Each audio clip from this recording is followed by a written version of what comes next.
Look at us now, tip to tip. Ooh, Jesus. Oh. Shout out to Morning Kombat. Do you want a margarita? Yes! My God! It's us doing what we love. But it's time to bang. Oh, yeah. It's not just a sound. It's a feeling. It's a movement. Hey, it's a 2025, Monday, January 3rd. Welcome into the best damn combat sports show they ever put together. And you better believe it. We are here to stay. It's Morning Kombat. They used to give us awards for this, right? Now we just wear old weird merch. Hey, I'm Brian Campbell, the Donktastic co-host of the Most Host. And that is Luke Thomas. And Luke, we didn't prep that there would be a big announcement today, but you did tell me off air you have hepatitis F. Congratulations. The F stands for you're fucked. Thank you very much. All right. Yes.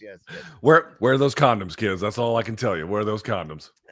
Luke, you're a bit under the weather. Will you get above it? I'm actually, in that sense, my whole family, I know a lot of families that apparently got sick over the holidays. I guess there's a bunch of nasty bugs going around. I feel fine, but then ever since the illness passed, I've had a hard time drawing a deep breath. Yes. So that's not great, but it hasn't slowed me down too much. BC, I took Tukes to the tubing yesterday at the ski slopes. They're actually not far from DC, like a 90-minute drive. Wait, there's mountains close to DC?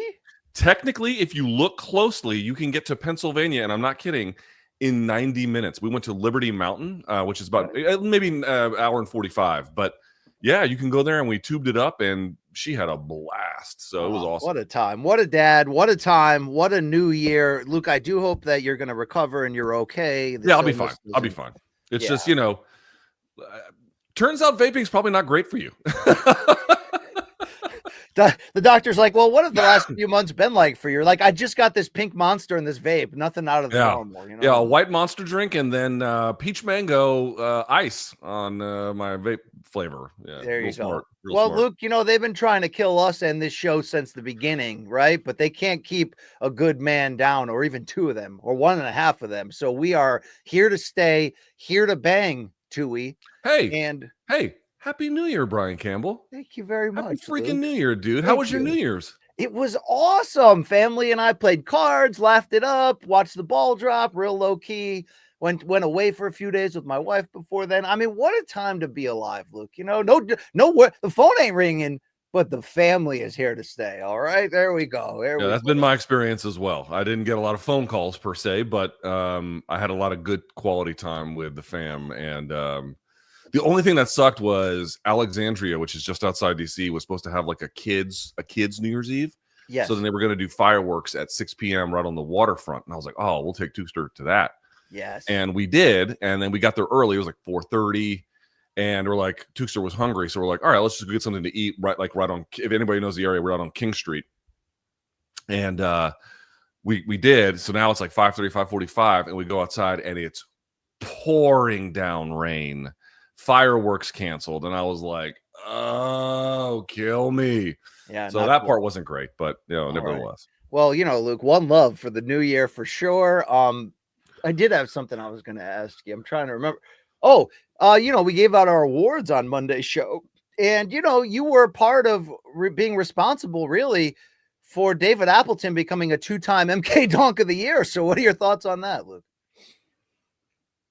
He seems like a sex pest. I don't know. I mean, I can't declare anything as fact. I can only give you opinion, but he's a teacher of the youth, and he's a teacher of something. Yeah, there you go. Hey, we got a decent show for you today, I'm sure. Of course, on Monday we give out the year-end awards, and now it's 2025, so we will be looking ahead division by division in the UFC, making our predictions for MMA in the new year. We'll look at the big storylines we are following in both combat sports. We are looking, Morning Kombat viewers, to bang you at all times, all right? Consensually. Thank you very much for that. Yes. Do you want to tell the folks what's up for Monday? Well, we got a show live, 11 a.m. Eastern. We do have a show. The show will go on. Like that part is unchanged. On near, far, wherever you are, the show will go on Jan 6. But we got big snow predictions. And also, Luke, what the hell are we going to talk about? You want to preview Dern Hebos 2 and like real, intimate detail, or that's kind of creepy? I don't know what to do for the show topic just yet, but what I can say is we're expected to get a Lex the Impaler size amount of snow, about 10 inches. You know what I'm saying? So I don't know if I'm going to be able to travel to the city on Monday or not. We'll have to see. Okay. Well, wherever you are, the people will show up, Luke. Okay. You are the anchor that keeps this ship afloat. And I'm just both the captain and Tennille at the same time, but I'll take it. Okay, all right. That's about all. We got another guy that works on the show. Yeah, we do. He's probably high. Degenerate, gambler, bong enthusiast, son of an Australian. It's Luke Nocita of the Main Card Minute podcast. Luke, happy New Year to you, fella. I like the purple backlighting. What do you have to say for yourself in 2025? Nothing. Happy New Year to you guys. New year, same old me. The lighting, we could change the colors too, BC. We got whatever colors you want. I was feeling the purple today. I was feeling a vibe, All right. Is that in honor of the late Prince? The symbol, R.I.P.? Sure. Purple rain. Yeah, there you go. Okay. Purple rain energy. Come back here, Long Island, Luke. What did you do for New Year's? I'm going to guess it involved a gravity bong at some point. Not a gravity bong, just a regular bong. No, me and my girlfriend just, had a few drinks, watched the ball drop on TV. Nothing crazy. We got crazy rain as well, and my road flooded, which happens every fucking time it rains. So that was fun sucks to deal with. But yeah. Does your girlfriend smoke? Yeah, of course. All right. Okay. Likes long walks on the beaches and bongs. So what a combo right there. Shout out to the lovely, I'm sure, Mrs. Future, maybe Mrs. All right. Enough of that conversation. Hey, Luke Thomas, before we get into the show, before we start it, we want to tell people, please like and subscribe. If you've been on this train for a while, or maybe you're day one-ish, it helps us out if you boost our numbers, all right, from the inside out. Help us out. Follow us on social. Follow our YouTube channels there on the side, our little side piece. Don't be talking about taking my side piece. You don't get laid. Luke, what famous boxer said that quote? I don't know. That was Paulie Malignaggi in the post-fight interview after losing to Adrian Broner. Yeah. Great moments in boxing history right there. Luke, anything else you want to talk about personally? You want to share any medical test results? Turns out you are the father, so congratulations. You know what I mean? Oh, nothing really else. I just hope I'm not dying. Oh, my wife got me a massage for Christmas, like a sports massage. And I'm supposed to get my shoulder grinded into dust later on this afternoon. So that should be fun. Do you prefer a male or female masseuse? I had a male masseuse one time, and it was the biggest mistake of my life. Oh, wow. Why? Did you guys get to second base? No, but it wasn't that. It wasn't like some creepy, like latent homosexual thing. It was, he did this weird breathing technique. Yeah. Where he would purposely inhale as much as possible through his nose and then as actively and loudly throughout his mouth the entire time. So like as he's like grinding out my shoulder, he goes and I'm like, dude, what the fuck are you doing? Look, I hate to tell you, but he makes those noises when he masturbates too. Okay. Now there's one exception to this. There's one exception. Have you seen those? And again, I can't speak for all malls, but the malls here, they have these, like, I guess they're families of like, I'm guessing they're Chinese. I don't know if they're Chinese. They appear to be Chinese families. Don't do it. Don't do it. Okay. No. I'm making an educated guess. I'm not declaring to you that, but I think that's what they are. But they have these like kiosks in the mall where they, massage you or whatever. So it's only like, I think it was like, I want to say like $30 for 30 minutes, something like not that bad.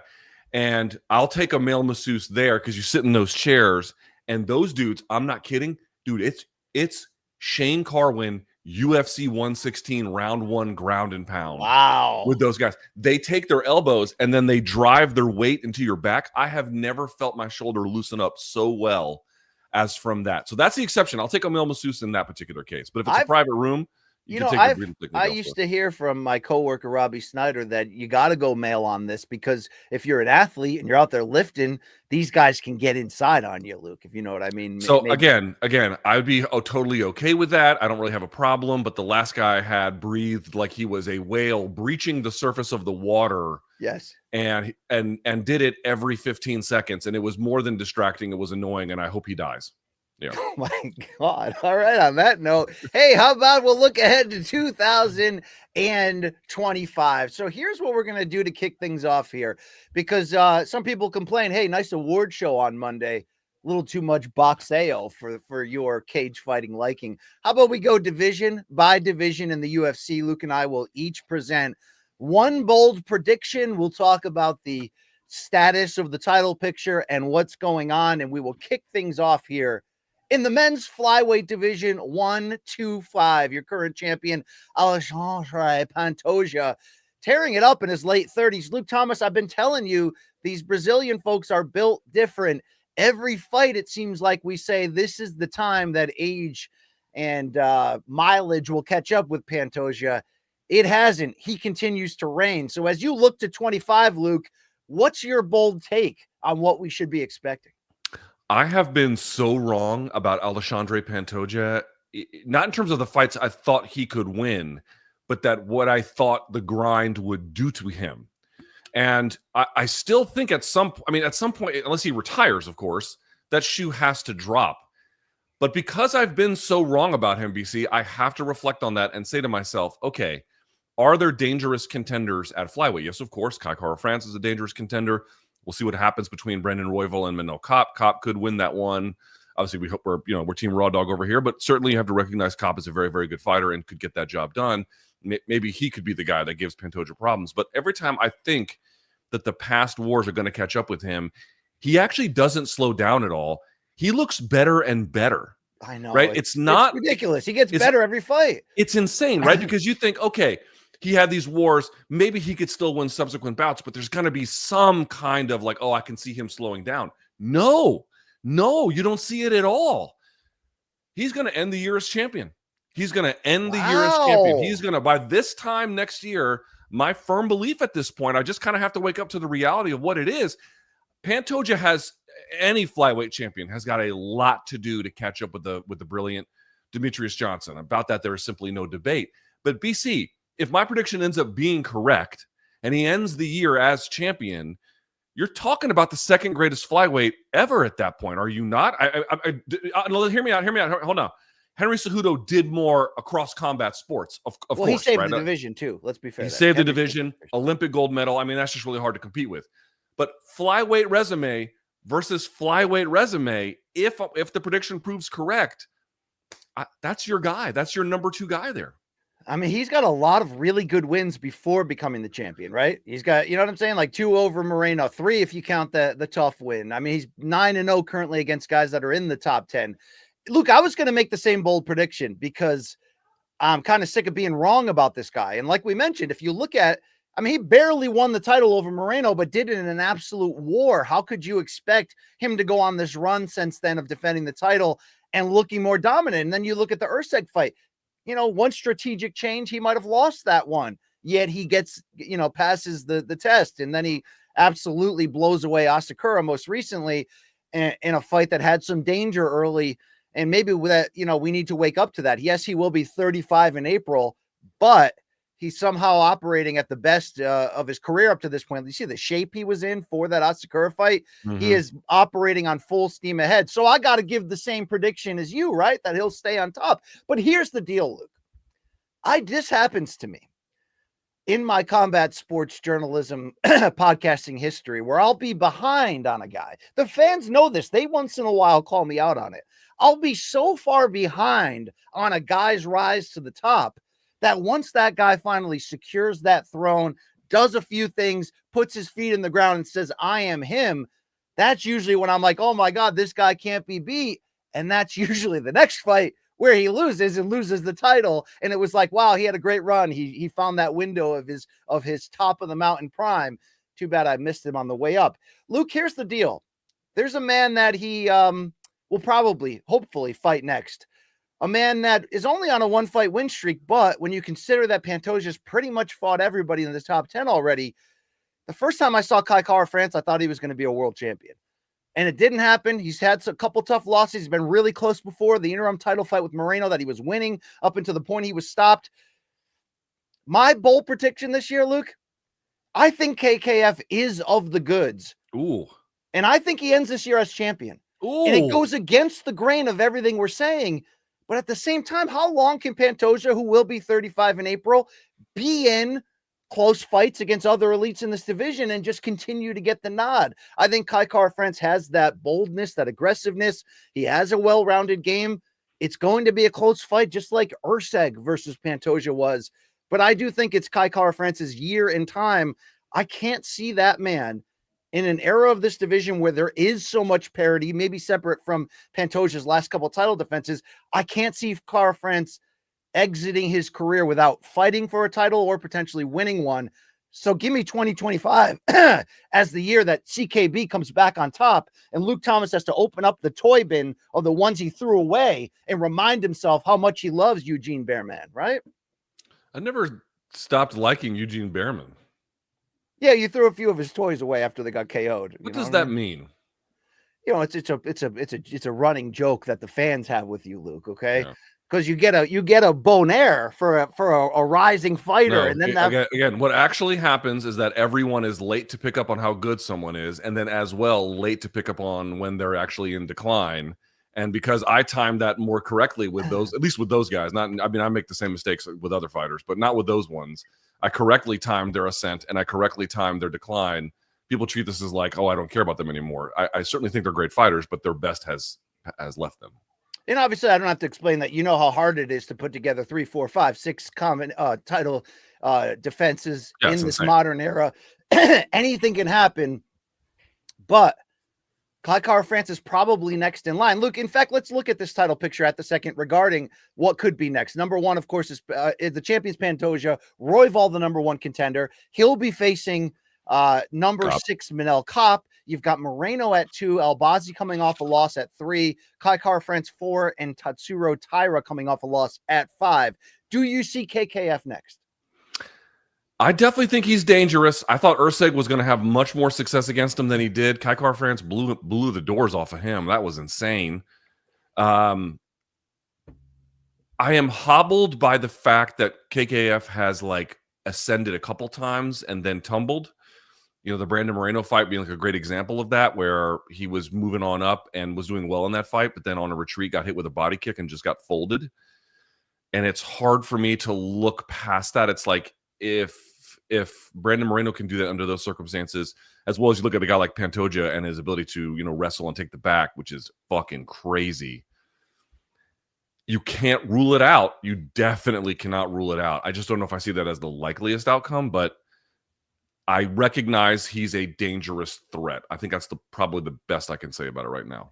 All right. In terms of the old championship level names that are either threatening to cut down or are lingering around the division, Henry Cejudo, Davison Figueiredo, Demetrius Johnson, Kyoji Horiguchi, will we see any of them at 125 at the highest level in this calendar year? No. Oh, I mean, you might see, okay, so you might see them back, but you said the highest level. No. Cejudo will be, what, 38 this year? I mean, that's a wrap. Davison Figueiredo probably has a little bit of life, but I think that weight cut really, really, really messes with him. DJ's probably not going to come back. Who was the last name? Horiguchi, but he's been kind of... Horiguchi, yeah, looked a little up and down at Ryzen. So I don't think so. Again, you could see them there. Whether or not you're going to get like peak form of flyweight, that's the part that I think is a little bit not likely. Long Island Luke, are you seeing a 2025 in which Pantoja continues to climb that pound for pound ranking and maybe ends up being in that number 2 slot all time at 125? Yeah. I wrote my prediction separately from you guys before I read yours, and yeah, I have Pantoja being the champ. And I did say before that fight with Asakura that Pantoja would still be champ at the end of 2020. Oh, nice. So I'm sticking to that. All right, very good. All right, Luke Thomas, do you think this Kopp versus Royval fight that we're excited about for February, that it could produce the second half of 2025 title challenger? Yes. I think if Kopp wins, they're going to give it to him. I don't think there's really any question about that. They want a fresh challenger. He loves anti-gay slurs, but he is a good fighter, and the UFC doesn't care about the former. They care about the latter. So there you go. Well, UFC also cares about Mexico a lot. Can you see Brandon Moreno sliding back into a title shot again? Yes, but it would take a lot. Okay. Yes. I mean, he's got 3 losses to the guy. It probably would. Yeah, it would take a lot. All right, him and Royval are in tough positions, you know. Absolutely. Still love that division. Still love that every fight's a banger. Still love that for the most part, it feels like anybody can win the title on any given night. Hey, where's Askar Askarov when you need him? I mean, I still feel like that guy's got some time to come back and win a title. Luke, is he alive? I'm guessing he's alive. I'm guessing he's not dead, but one never knows. Yeah. All right, there we go. Hey, let's go to bantamweight 135, maybe still the best and deepest division in the sport. I think that's up for debate with the rising success over at middleweight. Welterweight and featherweight are still in it. Lightweight's always awesome. But bantamweight, we are heading in just a couple weeks out, January 18th in Los Angeles, UFC 311, when the champion, Merab Dvalishvili, takes on Umar Nurmagomedov. Luke, before we get into our bold prediction, I did send you a video this morning, a little bit of controversy on the old Twitter these days because Brett Okamoto sat down with Umar for an interview ahead of this title fight for ESPN.com, in which Umar seemed to reveal that he broke his forearm recently and it's not fully healed as he enters this title fight that sort of got rushed in before Ramadan. And then I'm being told on Twitter that interview got pulled from ESPN.com completely. Are you nervous? What do you think about that? Does that change any of your bold predicting expectations for bantamweight? Okay, so not really. I tend to think that he'll probably get pumped full of cortisol to like kill pain or whatever, and so it won't really actually affect his performance too bad. Also, Merab has kind of indicated that he's got injuries as well that he's dealing with, so it's like neither is really probably at their dude. That fight got pushed into that position to make that, you know, card better. It wasn't like a bad card, but it really kind of sent it over the top. And excuse me. And, you know, the idea that fight was booked under ideal circumstances for either guy is just complete nonsense, right? They forced that fight in there. And so you're getting compromised guys in both directions. I think that'll probably, you know, it'll probably, you know, go out in the wash, so to speak. It's not that I'm saying it's not a factor, BC. It's just I don't think Merab is walking under great circumstances either, and they kind of semi cancel each other out. You know. Yeah, I get where you're going on that one. Hit me with a bold prediction here, Luke. What are we looking at in bantamweight in 25? Sean O'Malley's coming off of a title loss. There's some big names lingering around this title picture. What do you see happening in the future? Yeah, I think not only does Umar Nurmagomedov end the year as champion, I think he will be the champion. I think what he's going to start setting up is he is going to bring order to the division for, I think, some time. Now, it's hard to say exactly how long he will reign. I'm not making a bold prediction necessarily in that direction.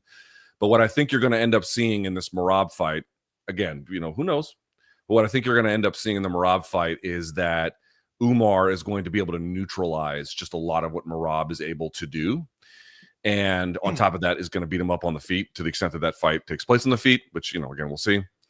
And I think that he's going to show, both in terms of in that fight and then going forward, is a wide enough skill set to basically answer for what every other contender essentially has, top contender anyway, has at the present moment. If you need him to wrestle, he will show that he can wrestle. If you need to strike, he can do it, or he can, or you know, if someone is good at wrestling and then not on the striking, he can go that direction, or vice versa. Like he'll be able to play all the levels in such a way that you'll see he's going to, I think, I'm not going to say he's going to reign over the division forever. That's not exactly my point, but he's going to bring stability to this division. You had Sean O'Malley, who had it for a little while. I think Merab's not going to have it for very long. The Aljamain had it for a little while as well. And we're kind of talking like how many more to, you know, really be the best bantamweight. I think Umar Nurmagomedov in 2025 is going to plant the seeds to potentially overtake TJ as your best bantamweight ever. Wow. Well, first of all, I love that unequivocally, without hesitation, asterisk, or anything else, you just named TJ Dillashaw my favorite bantamweight of all time. So there is debate about this. If it's not him, it's Dom Cruz, correct? Yeah, I mean, you do have to mention the PED use for TJ, don't you? Or are we just going to assume everyone's on it?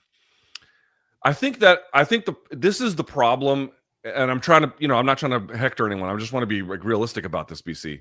The problem with the argument about TJ popping is that obviously he was guilty and he admitted it. Like there's not really any ambiguity. John had any number of test failures, John Jones.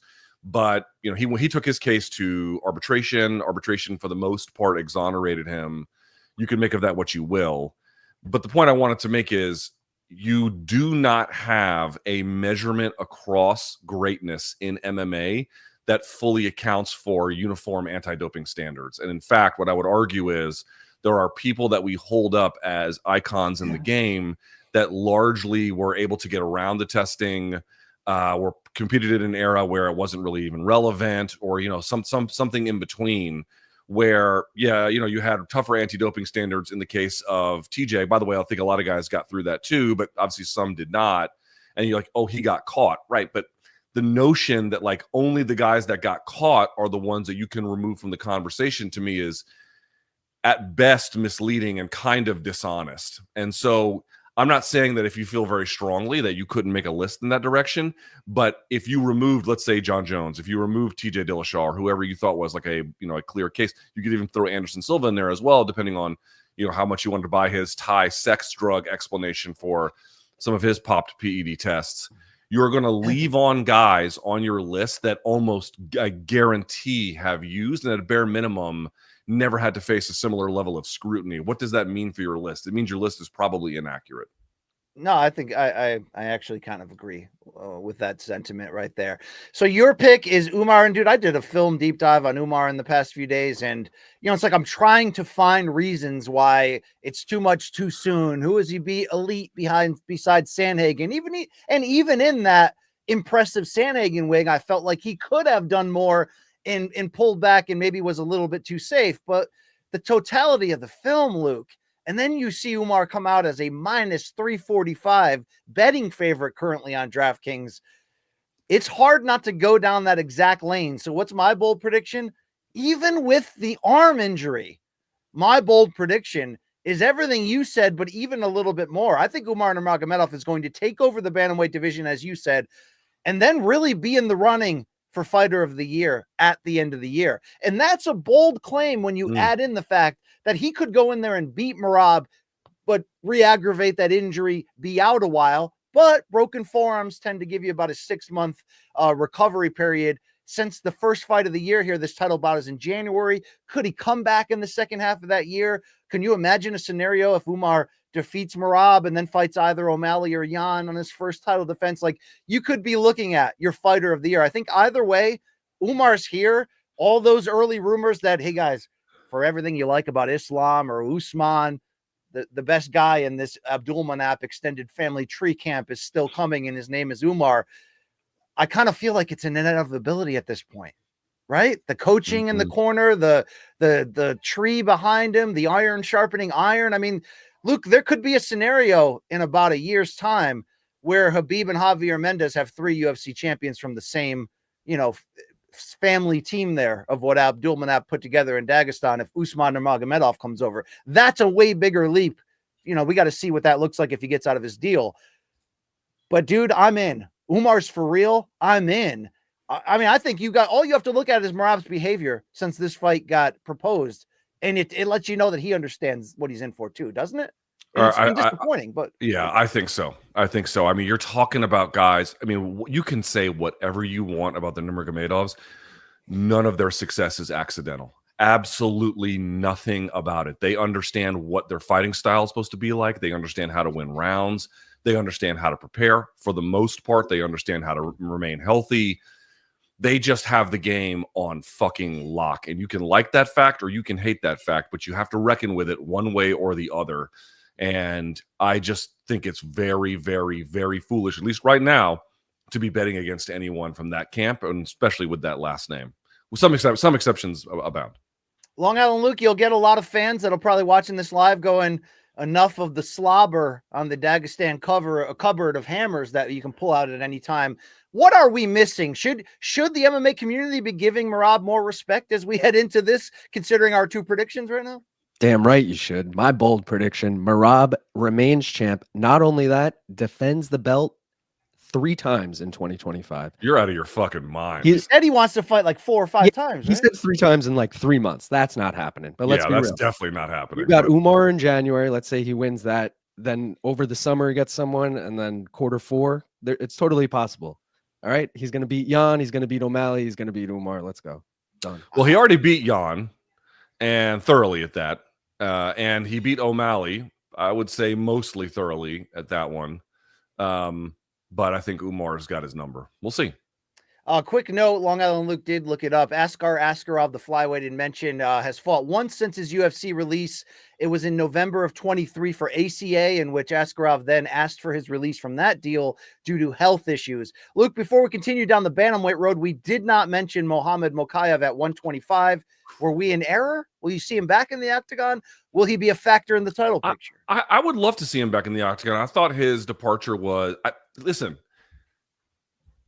I'll repeat what I said when the UFC cut him, because everyone was like, "Oh, he was a great ranked contender." I mean, there is one argument about his departure that I do feel like is very true, which was the UFC cutting that guy at a time when they just don't have many contenders was probably not that smart, and I do agree with that. However, I also agree with the UFC probably realizing this dude needs some work. Like he's got a lot of really good foundational skills, but he he doesn't have that second order offense.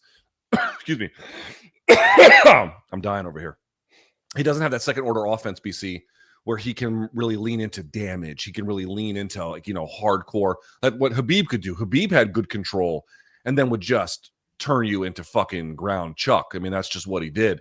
Mokaev doesn't have that second order offense, at least not much of it. And giving him an opportunity to work on those things, I don't think is a bad part. Nevertheless, if he's able to actually do some of that, really begin to turn some corners, I think bringing him back makes all the sense in the world. But until we see that development, do I think he's a threat to like a Merab or an Umar? I do not. All right, as we look at this division, Merab the champion, number 1, Sean O'Malley, Umar ranked 2, despite just having that one big win over Sandhagen. Jan at 3, he's got a 2-fight win streak and looks renewed. You got Sandhagen 4, Figueiredo 5, and then the usual suspects after that of Vera, Cejudo, Song Yadong, Rob Font, and Mario Batista to round it out. Luke, this division's always so deep, so dangerous, so everything. Is there anyone you're targeting at 135? I mean, is it Petr Yan? Do you think he's fully back here at age 31 and a threat to get back in a title fight this year?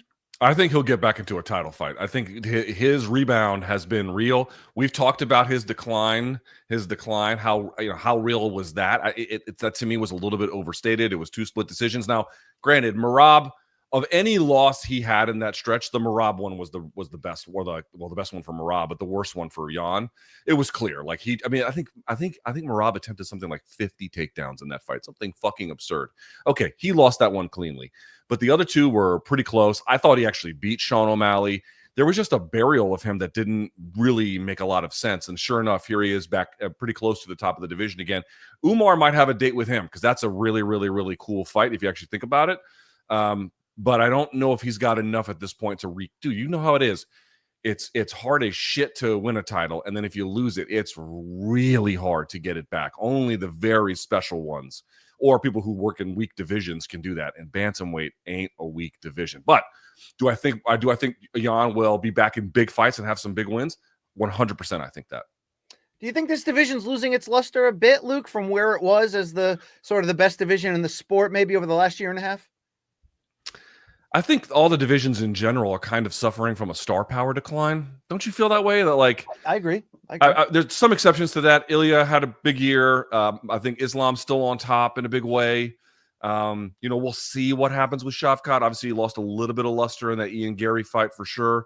But something's possible with him. But it just feels like there was like a star class, like the Usmans and Islam's kind of been on top for a while there. Max Holloway lost and Volkanovski lost. There was a real tumbling of the apple cart from big names that the fans adored that also had some star power, and there hasn't quite been a firm replacement. Maybe we'll get some of that with Umar. Maybe we'll get some of that with, who knows, if we'll talk about featherweight in just a minute. Maybe Diego Lopez will have a big year, and that will, again, he had a good year in 2024. Folks are not even acknowledging that. He had a great year in 2024. And so maybe that will continue, but it does feel like we're at a little bit of a moment where there's a shuffling of the classes, and as a consequence, star power is kind of again, Poatan is doing great, and Ilya is doing great, and whatever. But am I off? I kind of feel that way. No, I think you're right. I think you're right. Also, there was this window in bantamweight where you had so many title ready looking guys who maybe hadn't fought for it yet, and you had those veterans that were still around and more viable than they are now, Aldo, Cejudo, maybe even Dom Cruz. So it's just changing, and maybe it hasn't reloaded fast enough. Still super compelling at the top. I mean, you know, Jan is looking at a comeback. What do you make right now for the future of O'Malley and Sandhagen, two big name guys who are coming off of big name losses? I think those guys are probably, well, I think O'Malley still has designs on getting his title back. I think that's probably unlikely, but I heard a rumor that he was going to fight Merab if he wasn't hurt, that they were going to freeze out Umar and make him wait. Which probably got Umar to sign on the dotted line, right? I mean, if people really knew how the sausage was made and how some of these fights get made, I think they'd have a very different impression of how things in this industry really work and what's what. But okay, putting that aside, I don't want to dismiss O'Malley's possibility of getting the title back. I think that he's he's limited in his wrestling, but he's very dangerous on the feet, and that's always going to be something that you have to contend with. So I wouldn't want to put that out as something that we can just look past. What was the other name you mentioned? You mentioned O'Malley and Corey Sandhagen coming off that loss to Umar. I really believe in Sandhagen's ability, but every time he's had an opportunity to really cross that line against TJ, against Umar, and you know, these are fucking tough guys, right? He's not fighting chumps out there. It's just kind of come up short for him. I like Corey a lot as a person. I like him a lot as a fighter. I love his mind. I learn something every time I have an opportunity to talk with him. I think he's probably looking for super fights at this point. I mean, maybe that's a little premature, but I don't know. I don't know. He can still win the title, but he's good enough to beat. I think on his best day, he's good enough to beat anybody. Sure. But those guys are also good enough on their best days to beat him. And it's just, dude, it's a fucking tough division. Somebody as talented as Corey Sandhagen at 170 or 185 or whatever, that dude's a champion. Like, there's no doubt in my mind that fucking guy's a champion. It's just at 135. Holy shit, man. Like, I get caught between a rock and a hard place every single time.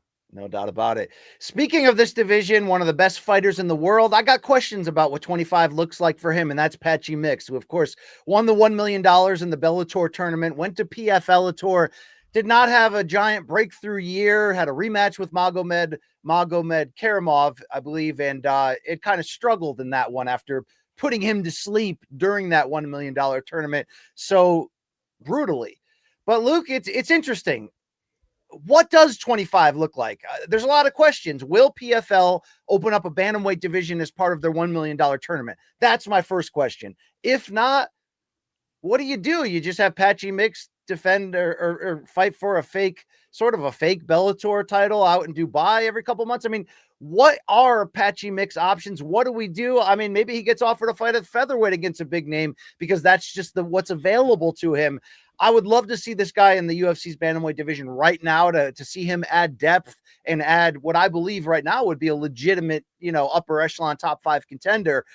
But I don't know what is Long Island Luke correcting me. He fought Magomedov. Yeah, Magomed Karamov is a welterweight. Good call. My bad. Luke, on this PFL question, this is so later on we're going to do like 3 big questions and storylines we're following for 20. This is one of mine. So I'd like to table this part of the conversation if we can. Let's table Patchy Mix on that moving forward. And stat guy Nocita letting us know that Merab attempted 49. Yeah, 49 fucking takedowns attempted. I mean, it's just raining on you. Nocita, quickly in the UFC's bantamweight division, are there up and comers you're looking at? And Ayman Zahabi, maybe Song Yadong putting it together for the first time or really making a run? Yeah, I mean, Song, no, I feel like he's got the Corey curse, we'll call it, I guess, where he kind of, as soon as he steps it up, falls back down. Cejudo's too old. Cheeto, probably too much mileage. No, Cheeto doesn't have the requisite skill set either. I really think it's a 4-man, 5-man race up there. Merab, Umar, Piotr, Corey, Sean. I'm with you on that one. All right, let's go to a very exciting division. Of course, it is featherweight, ruled by Ilia Topuria, who also rules Luke Thomas's heart, emotions. Also, we don't know if he's going to stay here amid rumors of potentially moving up in weight. So featherweight's got a lot of fun names, all different ages and experience. Luke Thomas, when you look ahead to the year at 145, I mean, you still got Volk lingering. Max is supposed to go to lightweight, but will he? I don't even know if Topuria is going to defend the title again. What are you looking forward to in this coming year? Well, I don't know if I'm looking forward to what I'm about to say, but I do think it's headed our way, and we should kind of get ready for it. I think that Volkanovski is going to try to recapture the title, and I think the UFC will probably award him something. Now, this does. Let me be clear about this. What I'm about to say does not count if what we're talking about is interim title fights. I haven't quite thought that through, but what I will say is he's probably going to try to recapture the full-on weight class title, and will fail. He will not get it. And I don't know what that will do for the remainder of his career, whether he will choose to keep fighting, move up, take super fights, whatever. I don't know. But I think that my prediction for featherweight 2024 is Volk's going to try and recapture that title, and it's not going to work. And then we have to kind of deal with the fallout from there. I mean, if he goes in there a second time against Topuria, and let's say he gets stopped, it's hard to really know what would be left for him. But what if Topuria is going to leave this division? What if Volk gets in against a vacant title opportunity against a Diego Lopez, against a Movsar Evloev? Does that alter Bridge, Luke, the new creed? Does that alter what you just said about your bold prediction?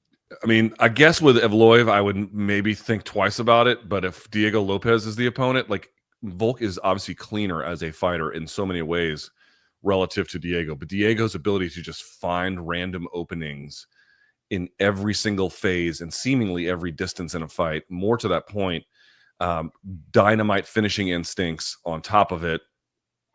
I think prime Volk beats him no problem. I just don't think that's what we got anymore. And he's never had a great chin, although he's had obviously amazing recuperative abilities. I don't think it's going to be enough against a guy like Diego. I mean, it's so weird, right? And I hate this shit. I've seen it so many times now, BC. And this gets back to the kind of point you made previously, where it's like people sometimes, okay, so we have to be very careful about this. Sometimes fighters have graduated declines, and there's a number of factors that go into that: how many injuries they had, what kind of damage they took, what kind of fights they're taking. So you can get like a Jim Miller who's had a very graduated decline, but he's very careful about the kind of fights he takes, because he takes them, in concert with the kind of stage of the career he's in. So they're all pretty winnable in that sense. He's not like title or nothing. You know what I mean?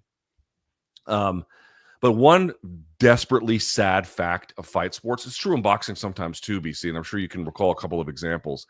There are times, and it's not rare, where guys can become pound for pound guys in the list and champions, and then they hit a rough patch and they just never ever recover. It just doesn't work for them. They cannot get it back. That's not to say they don't ever win again, but they don't have a graduated decline. They have a precipitous one that they're kind of able to hang on to in points. But I just fear that the damage that Volk took and the nature of the youth movement that's coming up in that division, I don't know that he has the ingredients anymore to reclaim gold, even in the absence of Ilya. But especially if Ilya is there, I think it's pretty hopeless. I'm with you on that one. And by the way, Volkanovski will turn 37 in September of next year.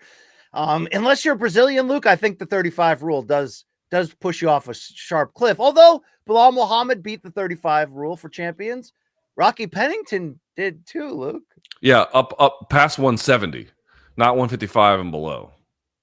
I'm with you on that. I mean, Rocky's 135, but that's like the equivalent of like 185 over in that women's division. Before I share my bold prediction for bantamweight, Luke, Peyton Talbot should have been mentioned in the bantamweight discussion, wasn't it? Wasn't that true?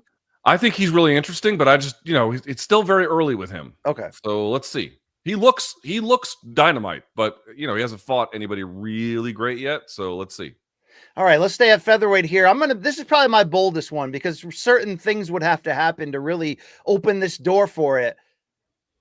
But how about Patricio Pitbull at age 37, either fighting out or exiting out in some form of his PFL deal? He's been the most vocal of these ex-Bellator champions and big names who can't seem to get fights that interest them, or fights at all for that matter. What about him coming in, making his UFC debut, and doing so in a title fight to close the year? Luke, how insane is that? Are you giving it like a 5% chance? I don't think that's that crazy. The problem is you're asking for a degree of competency from PFL, and I don't know if they have that. I mean that genuinely. I don't know if they have that. Would you think they'd try to freeze him out as much as possible in terms of not offering him fights in succession so he can figure out where he's at in his career at this age? I'll say this. I don't think they really have a good idea about what to do with him. Okay. And that's why they are where they are. They don't really, I mean, There's a couple things they can do with him, but I don't think they like any of them. It doesn't really fit their plans.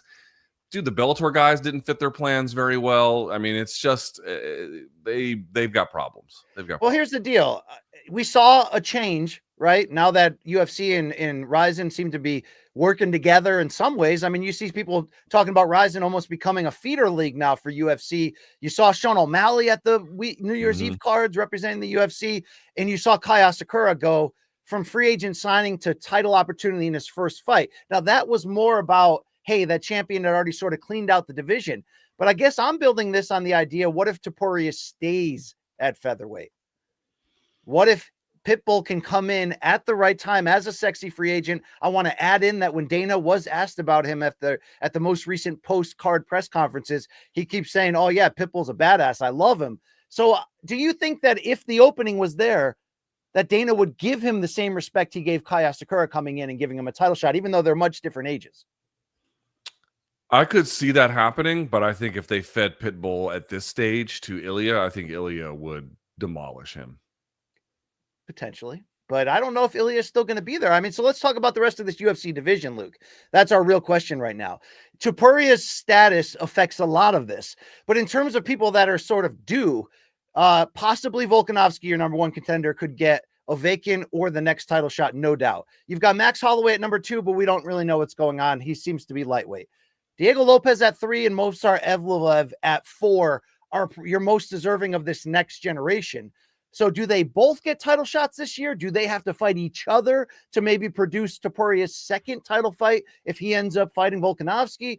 Or could you see him maybe Topuria beat Volkanovski and then exit and go full-time up to 55?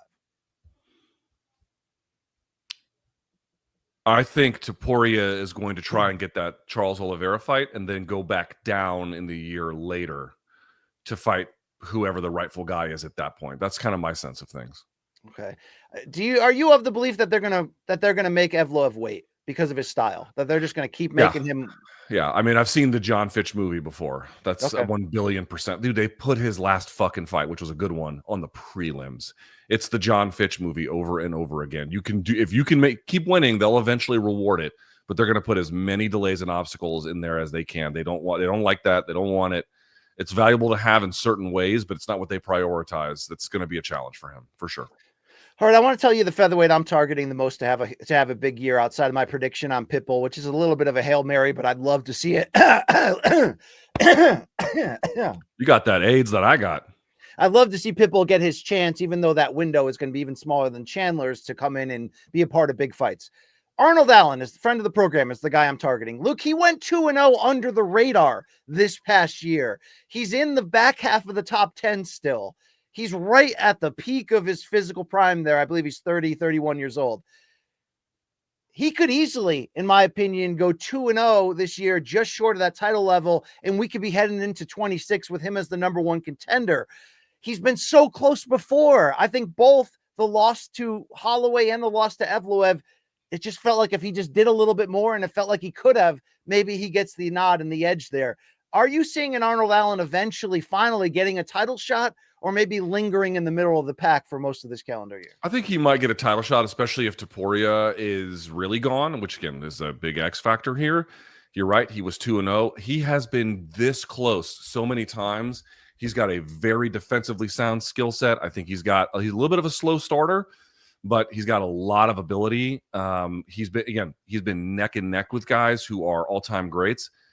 He might be due. He might be due this year. Again, it's going to have to the calendar and matchups and blah, blah, blah, but he's got the potential, he's got the potential to fight for a title, and he's got the ability to perform well. Whether all those factors will line up in his favor, we shall see. Let me tell you, the four men Movsar Evloev has beaten over the last 2 years: Dan Ige, Diego Lopez, Arnold Allen, Aljamain Sterling. It's insane. Good Lord, Luke. I know the John Fitch comparison, but he's got a win over the other guy who's red hot, and Diego Lopez. Do you believe that because Diego is 5-0 since the loss to Evloev, that it wouldn't be a bad idea to see them rematch in a number one contender opportunity? I'd rather see Diego fight for a title first. than running that one back. Unfinished business, though. He lost to You that can man. finish it for a title. All right. That is not a bad idea. That's somewhat interesting. Long Island Luke, what are we missing here at featherweight? What are you looking out for this year? I think Ilya's going to move up to lightweight, so that's where I went with my prediction. And I do have Volk reclaiming the title. I don't know if he'll end 2025 with the title, but I do think he'll win it back. Excuse me, against Diego or Mavsar. I do think if Ilya stays at 45, you got to do the Volk rematch, and then you do the Diego Mavsar rematch for #1 contender. Why do we have to do the Volk rematch? Why is Volk? I mean, you can just say he's a legend, former pound for pound king, but he sort of got extra opportunities twice against Islam, right? Running back that rematch on short notice. Yeah, but he did them favors in both of those fights. He also was coming off 4-month span of getting knocked out twice in a row. He's got a year off now, a year plus, because he's not even booked yet. So I feel like you gotta do him right. Give him a full camp, get him in there, see what he can do. All right. Let's keep it going here. We'll go up to lightweight, 155 pounds. And as we look at it, your best fighter in the world, Islam Makhachev, just a few weeks out, will defend against Sarukian in the rematch. And don't forget, 14-fight win streak for Islam in the UFC, 2 shy of Anderson Silva's record. Luke Thomas, when you look at this division, it is in the midst of phasing out the action heroes of old. And there does seem to be a small handful of guys who could have next in the future, even between that 10 to 15 ranking with guys like Benoit Saint Denis, Paddy Pimblett. There's guys that are lingering, Joel Alvarez at 15. What are you looking for as you look ahead here at lightweight? Much like my grape drink here in my Voltrex, drink, whatever the fuck this is called. The guy I'm about to mention is already in the mix in terms of his name. But I think when the year is over, I don't think he's going to get a title shot right away because of some factors we'll discuss here in just a second, BC. But I think the year is going to end and your #1 contender at lightweight is going to be Ilia Topuria. I think that is whether it's Charles Oliveira or somebody else, I think by the time we're having this conversation in 1 year's time, Topuria will have secured at least one win up there against a big name that leaves not only no doubt that he should be fighting for a title at 155, but could potentially win it. Now, the complicating factor, of course, BC, is, are we really going to have Islam fight another featherweight, essentially, in a pound-for-pound fight? He already fought 2 of them. By the way, Ilya just won at 45. Like, what's going to happen there? Again, it's that X factor there that's really hard to know. But my prediction is he's going to get one big 155 fight this year. He's going to dominate it. And that's going to create appetite, enthusiasm, and an opening for him in 2026 to fight for the title. All right. Let's see if that happens right there. Interesting. I'll get to my welterweight. Here's the thing. Very, very quickly, BC. Here's the thing. We keep talking about who's the next guy. And you're like, is it Gamrot? Well, he hasn't really improved that much. No. Is it Fiziev? He's dangerous, but he's kind of hit some walls as well. Topuria, I don't know if he's better than all of those guys, but I think with one big win can just so easily leapfrog them that it won't even really matter, if that makes sense. Look, my prediction for this division in 25 is Paddy Pimblett's going to have a year. I still don't know if he is truly of the ilk, and when he does finally get his opportunity, can he climb that mountain and become a champion? There's still too many questions, even though he's trending in a better direction of late. Don't forget his submission of the year contender against King Green. And if he's headed toward a Money Moicano test fight, I think it's still one that he can win. But what if he goes into the top 10 there over the second half of the year and scores a big win over a still highly ranked aging name in what we would look at as a big step up for him? Luke, my bold prediction is that Pimblett ends the year in the top 5 at 155. And really, we start setting up what's the site, what's the pay-per-view, what's the venue where he fights for a world title. And look, it's been, he came on the scene as sort of a star ready to go. Just unwrap him, throw him out there, put Molly Meatball on his shoulders, give him a weird Barstool sponsorship. And I know that there's been some hiccups and setbacks, but if he goes in there with the same mentality that he did against King Green, I think he beats Moicano. And there's enough aging names, like I mentioned, where it could just line up perfectly that he could legitimately earn his way into the top, and his name will certainly help him get that push. But because this division is not reloading fast enough, I think you might see a window for Paddy to close this year as critically high in terms of how we look at him ranking-wise as maybe he'll ever be in his career. I think this is a phenomenal prediction. I've been down on his development for, well, fuck, most of his UFC run, but he looked really good against Bobby Green. I think when he's in shape, which is a problem for him, but when he is in shape, he looked chiseled out of fucking stone in that fight against Bobby. And if they're right that they're going to match him up with, or if the rumors are right that they're going to match him up with Michael Chandler in the new year, that's a winnable fight for Patty, and the kind that could really launch his name. BC, I think of all the predictions you have, and I took a glance at some of them, this one to me seems like the best one you've got. It's surprising. If you had talked to us 2 years ago, it would be like, Patty Pimblett top 5 at lightweight, no fucking chance. But MMA is funny. He hasn't been exponential. You would agree, right? It's not been exponential improvement, but it has been steady. Some of these other names that we thought were going to take over just didn't.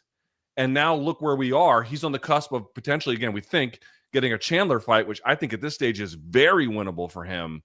Yes. I think this is a good prediction by you. Thank you so much. And I think, Luke, it is time, as much as I love these aging action heroes, which still make up the top 10 of this division, it is time from a ranking standpoint for these guys to phase out and for that next level of Patty, Moicano, Alvarez, BSD, who's not done, dude. BSD is not done. He's got to put that rough stretch behind him for sure. Yeah. But he's got to tighten up stuff. He's just it's not quite the same, but he reminds me of Yuri at 155, where he's just offense, Yes. And you can go pretty far with that. But then when you start fighting the really good guys, that's when the problems emerge. But he's young enough and athletic enough where I think he can tighten some of that up. It's just time, in my opinion, for the Gaethjes, Poiriers, Chandlers to fight consistently these next generation guys, and let's see what we got. I know we've seen some of those, iterations, Gaethje versus Fiziev. Long Island Luke, you got anything bold here to say about 55? Probably not that bold, and you kind of just said it yourself, BC, but my prediction was that, like, out of the top 10, and you could probably say this about any division, out of the top 10, at least 5 of those guys are not going to be in the top 10 anymore. Yeah. The Poiriers, the Hookers, Chandlers, Dariush. Well, Hooker, dude, that went over Gamrot. Okay.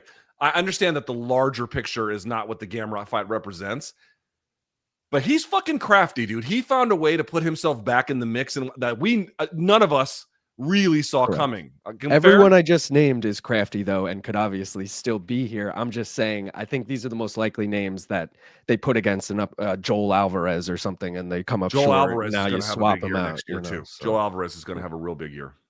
I think. Indeed. All right, let's go to welterweight here. 170 pounds. We seem to be all set up finally for the breakthrough title fight opportunity for Shavkat Rakhmonov after that close win over Ian Gary with Bilal Muhammad's injury. So we know from a big picture standpoint, that's what we're looking at. But Luke, I'll go first here. My bold prediction is this: that your bold prediction for lightweight probably makes sense, which is Ilia Topuria moving up and becoming a top contender. Why? Because I firmly believe if Islam Makhachev defeats Arman Tsarukyan in just a few weeks in the rematch, even though it's not a guarantee, that if you look at where he's at, 33 years old, the pound-for-pound best in the sport, Usman Nurmagomedov eventually is going to come on that ship and come over here and compete for that title, in my opinion, but he's got to get through Paul Hughes first.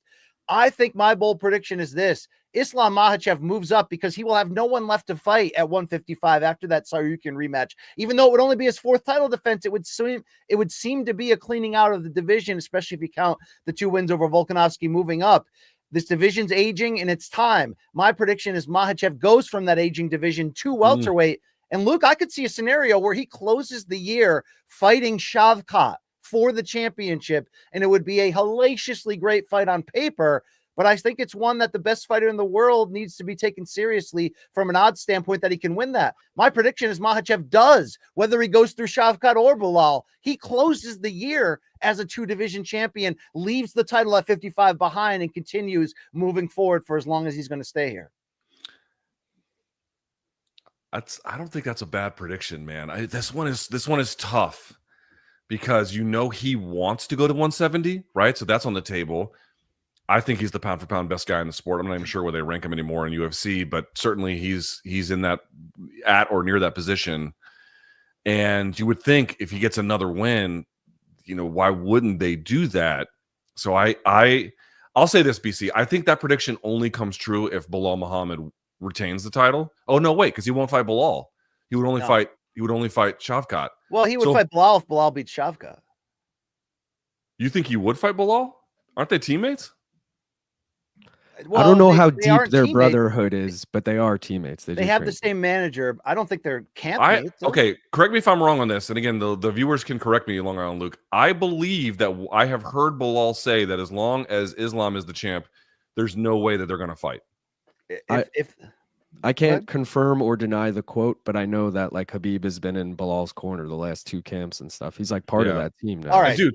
I mean, and the reality is, I think Bilal's team in Chicago is maybe the most underrated team in MMA. Those guys are amazing, but I also think that being with Habib has helped level. I mean, both of them have helped him be the champion that he has become.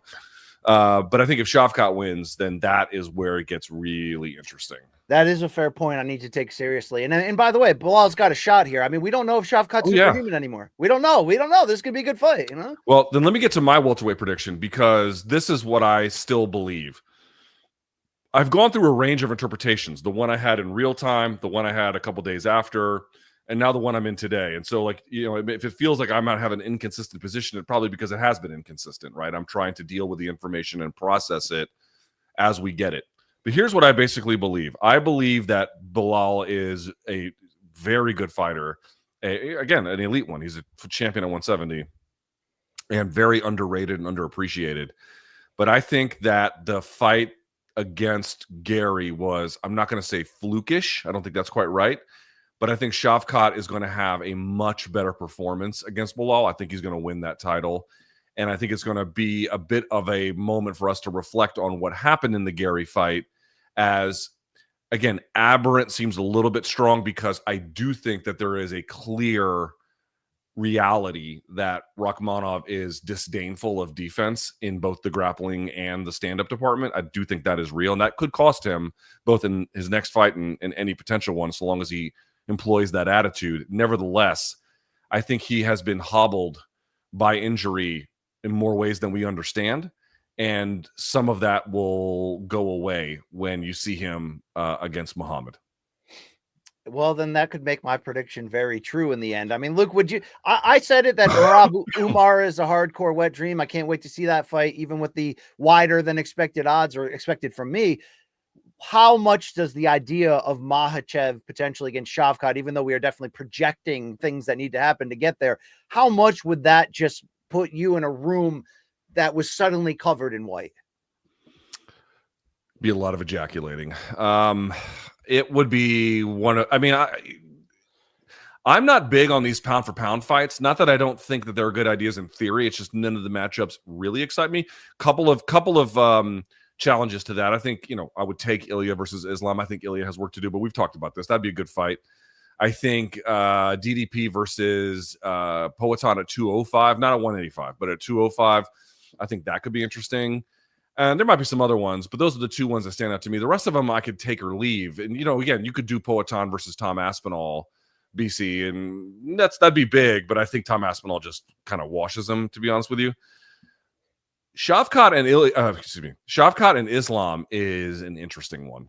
That is an interesting one, because I definitely believe that Islam is more skilled and certainly defensively much better. No, I mean, just no question about it.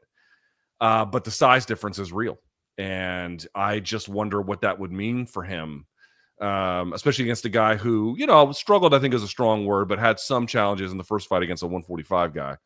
So, yeah, I would be all in favor of seeing a fight like that. Okay, quickly, does the Islam turn against Dustin, where Poirier actioned his way back into that fight, does that give you any pause that at 33 Islam might not still be the pound for pound superhero king?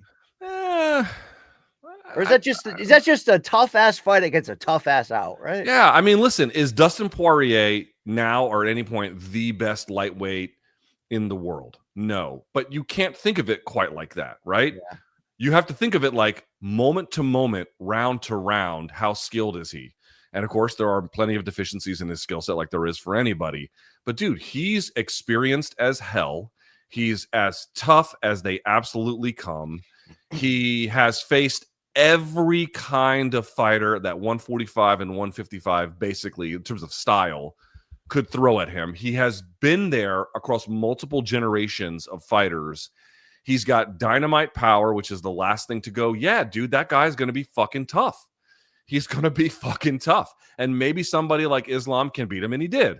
But the idea that you're just going to walk through a guy like that, even when you're pound for pound great, seems to me foolish. This is not 205 where you're beating, guys who just pledge to not engage in certain parts of the game with you. And again, I like Laurentry. I just think that's emblematic of the state of 205. Dude, you don't get those luxuries if you're Islam Makhachev. You don't get shit like that. You get guys who are dogs, who are coming to take your head off whatever way they can find. The fact that Islam put him away, to me, says a lot more than the fact that Poirier pushed him a little bit in moments of that fight, for sure. Luke, I don't disagree with what you said right there, and I love Shavkat, but I'm here to tell you that I would back Islam, even if Islam was the betting underdog. Wow, really? I would back him in that fight. He doesn't have mistakes. His entire game is so tightened up and ratchet, and I wonder if the move up in weight would give him, before he gets too old, a window where he could weaponize his wrestling even more in this division. I don't know, Luke. Long Island Luke, break the tie. Shavkat versus Islam at 170. Who wins? It doesn't matter because Bilal beat Shavkat and remains champion at the end of 2025. That's my prediction. No, I'd have to go Islam probably at 170. Okay, wow, dude, the roses, the bloom is off the rose, or whatever the fucking expression is at this point. I sound like Tito Ortiz. People have lost confidence in Shavkat. Very interesting. It is. I just have so much confidence in Islam. And by the way, Long Island Luke producing quotes from from Muhammad Bilal, who said, yes, 100% I would never fight Islam. Luke, quick question on the second generation here at welterweight below the title picture in terms of the young guys who are looking to parachute in. I'm talking about number 4 ranked Jack Della Maddalena, number 5 Sean Brady, number 6 Joaquin Buckley, Ian Gary at 7. I also want to consider Michael Morales at 12 and Carlos Pratish at 13. That's a group of about 5 or 6 able-bodied, largely exciting and aggressive fighters who want to get in this title picture. Who of that group are you most confident about is going to really make those moves and crash the party here? Pratish, I think, is exciting, but untested against, really good guys. But that doesn't mean he can't win. I'm just saying we don't know enough about. That's all I'm saying there. I'd say, and Brady, doesn't have huge power in the stand-up, but I mean, bro, if Ian Gary can take your back, Sean Brady is going to have his way with you, right? If what Gary showed against Shavkat is true, and that my interpretation that it's a bit misleading is wrong, Sean Brady is going to feast on that guy.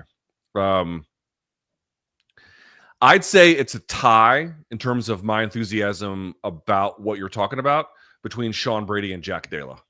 Dude, if Jack Della's healthy, he's gonna get to the top of this division. I think that's right. I think Sean Brady will too, actually. Sean Brady, I don't know if you saw this at CFFC, he did the grappling event and then afterwards called for a fight with Leon Edwards. I don't know if he's going to get it, but think about that for a second. Sean Brady versus Leon Edwards. Sean Brady aggressive on takedowns, pushing you up against the fence, trying to find his way to the back. Bilal did that. That's a tough fight for Leon. It's a tough fight for Sean too. Obviously, it's a two-way difficulty, but I think those guys are the future. You mentioned Leon Edwards, and I didn't mention him in talking about this division. He was just pound for pound top 5, and then he had a bad fight with Bilal. I mean, are we done? He made a bunch of excuses afterwards too. It was really true. But do we lump him in that Usman, Covington, older generation of lingering welterweight names, or is he still viable? I love me some Rocky. I think he can still beat somebody good. I don't think he's getting his title back. Yeah. I can't disagree with that until I see him again, but he's younger. He's older than we realize, right? What would you guess he is? I think he's 34. How old is Leon Edwards? Let me see here. He's 33 right now. He will be 34 in August. So he's got some time. For sure. All right, let's keep it going up to middleweight, which I thought was sort of the sexiest division this calendar year at the title level, with the big fights that could have been made, that were made, that we're still talking about, especially considering Khamzat Chimaev is knocking on that door. He won't get the next title shot. That will be when Sean Strickland goes to Australia for the rematch with DDP. But what a year for Dricus du Plessis, finishing 3rd in most people's Fighter of the Year ballot. Luke, when you look at this division, dude, they got some star power here. What's your boldest take for the new year? I think the guy I'm about to say will compete throughout the year. I don't think it's, one loss and done. That's not really what I'm saying. I think he'll compete throughout the year. But I would be very surprised if Izzy, very surprised is a strong word. I would be somewhat surprised if Izzy is still fighting in 2026. I think he might retire after one more year of competition. I mean, again, I've said it before, right? He's at worst the second best middleweight of all time. There's simply no dispute about that. He has a much better record than Weidman, a much better record than Rockhold. You name it. The only one he can't beat is Silva. I don't know, they fought, he fought a diminished Silva, but you get the idea. So now he's back on fight nights. Now, granted, it's a big fight night because it's the one in Saudi Arabia, if memory serves, right? So that's the one that the Kingdom pays for, like an unusually good fight night. And I think they're getting one against Nasruddin Imavov. That's a guy, or quality of guy, who's not bad by any stretch of the imagination, but that's a guy I feel like in his prime he would have smoked. And I feel like we're past that. So I still think he's a very good fighter. I think he can beat guys. But if he were to suffer, maybe not in this one, but in a subsequent fight, a devastating knockout loss, and you're competing on fight nights and you're not in pay-per-view anymore, and your legacy is such that that's a relevant concern, is fully secured. I mean, there's not even anybody who is even close to having, what he has other than Anderson Silva. I don't understand what the point would be. He's had a long combat sports career. He's had a gazillion boxing fights. He's had a gazillion kickboxing fights. I think well over 100 between them. And then you throw in MMA, I think or maybe it's all three, but it puts him over 100 pro combat sports fights, and if you're at the point now where you're past your prime, it's dangerous. You're not fighting for big money anymore because you're not getting the pay-per-view points. Izzy is many things. One of them is smart and usually, I think, understands the nature of his own career and where he is in it at times better than some of us. So I could be totally wrong about this, and I'm not wishing difficulty upon him. It would be a great joy to me for if he went undefeated this year or something. I'd be like, well, shit, I'm glad my prediction is wrong because this is fucking great. But I just have a feeling that, he's slowing down. I don't think that's unfair to say. He's had 28 MMA fights, 80 kickboxing fights, and 6 boxing fights. These are pro fights, obviously. So he has 114 fights in total. BC, if things start going south this year, what would be the point in continuing? You've made the most amount of money you're going to make. You've secured your legacy. You're not on the big shows anymore. Again, assuming that, my sense of things continues. What's the incentive structure in place at that point, I'm with you. I can only add to this when we get to light heavyweight in a second. Spoiler alert, but I'm with you on there. Look, my bold take at middleweight is that Bo Nickel will suffer a loss this year, his first of his pro career. And I don't think that necessarily means he's derailed as a prospect, found out to be a fraud. I don't like the speed of how he's been matched. I think he's had so much time off between big sort of showcase opportunities, but he's coming off that performance against Paul Craig. There were like too much to just sniff out there that things aren't maybe what we thought they were. And it's like, it was a little bit overblown, him not bringing the fight to the ground. He still controlled and won on his feet, but it felt like there was a disconnect in the post-fight interview and the press conference afterward about where Nickel actually is and about why that was a dangerous strategy to sort of try to point box from the outside in a fight that really didn't have a lot of action that could have been scored against him and could have been a big blow to his rise. I think that his striking game is certainly not where it needs to be to equal that of the ground game. And I think he's going to find that out. He's going to obviously have to match himself higher now he fought a veteran who's on the way out against Craig. It's time. We got to see what he's made of. And I think when we do see it, I think he's going to lose a competitive fight. It's not at the end it's not going to kill him. I still argue that him fighting that way against Craig doesn't necessarily have to be a long-term disaster. It could actually help him to get the 3 rounds of experience on that level on a card that big. But Luke, I don't think he's going to go in there and do what Hamzat did to Whitaker and did to who am I thinking of? Who did Hamzat run through?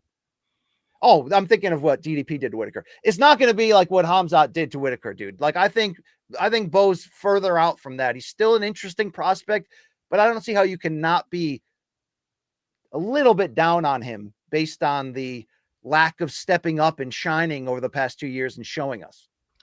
I will say that the best criticism, I think it's one we made too, but I saw others say it about Bo, was like I thought some of the criticism he faced in the Paul Craig fight, some was unfair. And this is what I mean.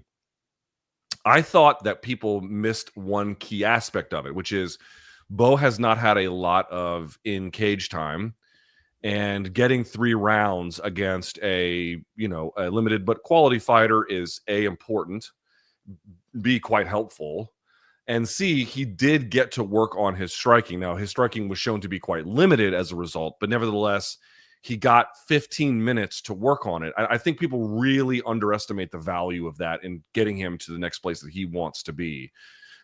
Even if you can say, well, it left a lot to be desired.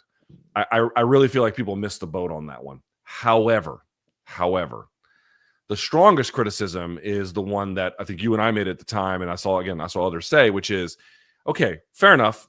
There is value in what he achieved there in terms of what it could do for him. Not in terms of what it showcased, but in terms of what it can do for him, as a fighter. But he should have been able to take Craig down, pass his fucking guard, or take his back, or, some kind of turtle position, and just absolutely pound him out. It's like, do you think Habib, or Khamzat, since it's the same weight class, do you think Khamzat would have like, oh, I'm going to avoid the guard of Paul Craig because he has a good guard? Dude, he would have run right through that shit. Now, of course, Khamzat has good power and can strike on the feet too. We've seen that. I'm just saying, if he chose to, does anybody think that Khamzat would have been the least bit afraid of engaging on the ground with Paul Craig? Not even a little bit. Not zero, none. That wouldn't even occur to him. And to me, it's like, I think an opportunity was missed. If you wanted 2 rounds to go in there and strike with the guy, that's fine. That 3rd round, you should have taken him down and just blown right through him, if that's really what the skill set is that you have. And the fact that he didn't do that, I think, tells me that there are some developmental issues at play. I fully agree with that. Let's talk quickly about the title picture. There's 3 guys in this title picture. So I want to get Long Island Luke's take. You've got the champion DDP. He's going to be rematching Sean Strickland, and you've got the runaway freight train that is Khamzat Chimaev. Who closes this year as champion, Nosita? All right. Who closes if they give Khamzat the title shot? Because I'm iffy. Also, he's rumored to move up to 205 now. We don't know what the deal is with that. You can scoff all you want. It might happen.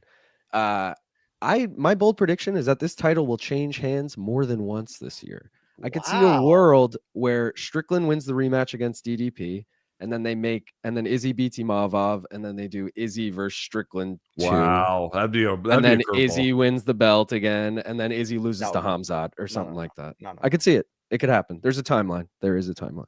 Luke Thomas, are we not putting enough respect on DDP, even with Khamzat in the distance, even with Strickland, who he barely beat the first time?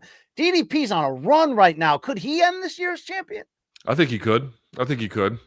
I tend to think it will be Chimaev who ends the year as champion, but I think, dude, DDP is the king of people being like, oh, he can't win, and then he just fucking wins. You know what I mean? How many times have we been like, oh, he doesn't have the skills to beat this guy. He doesn't have the ability to beat this guy. He's never fought a guy like this.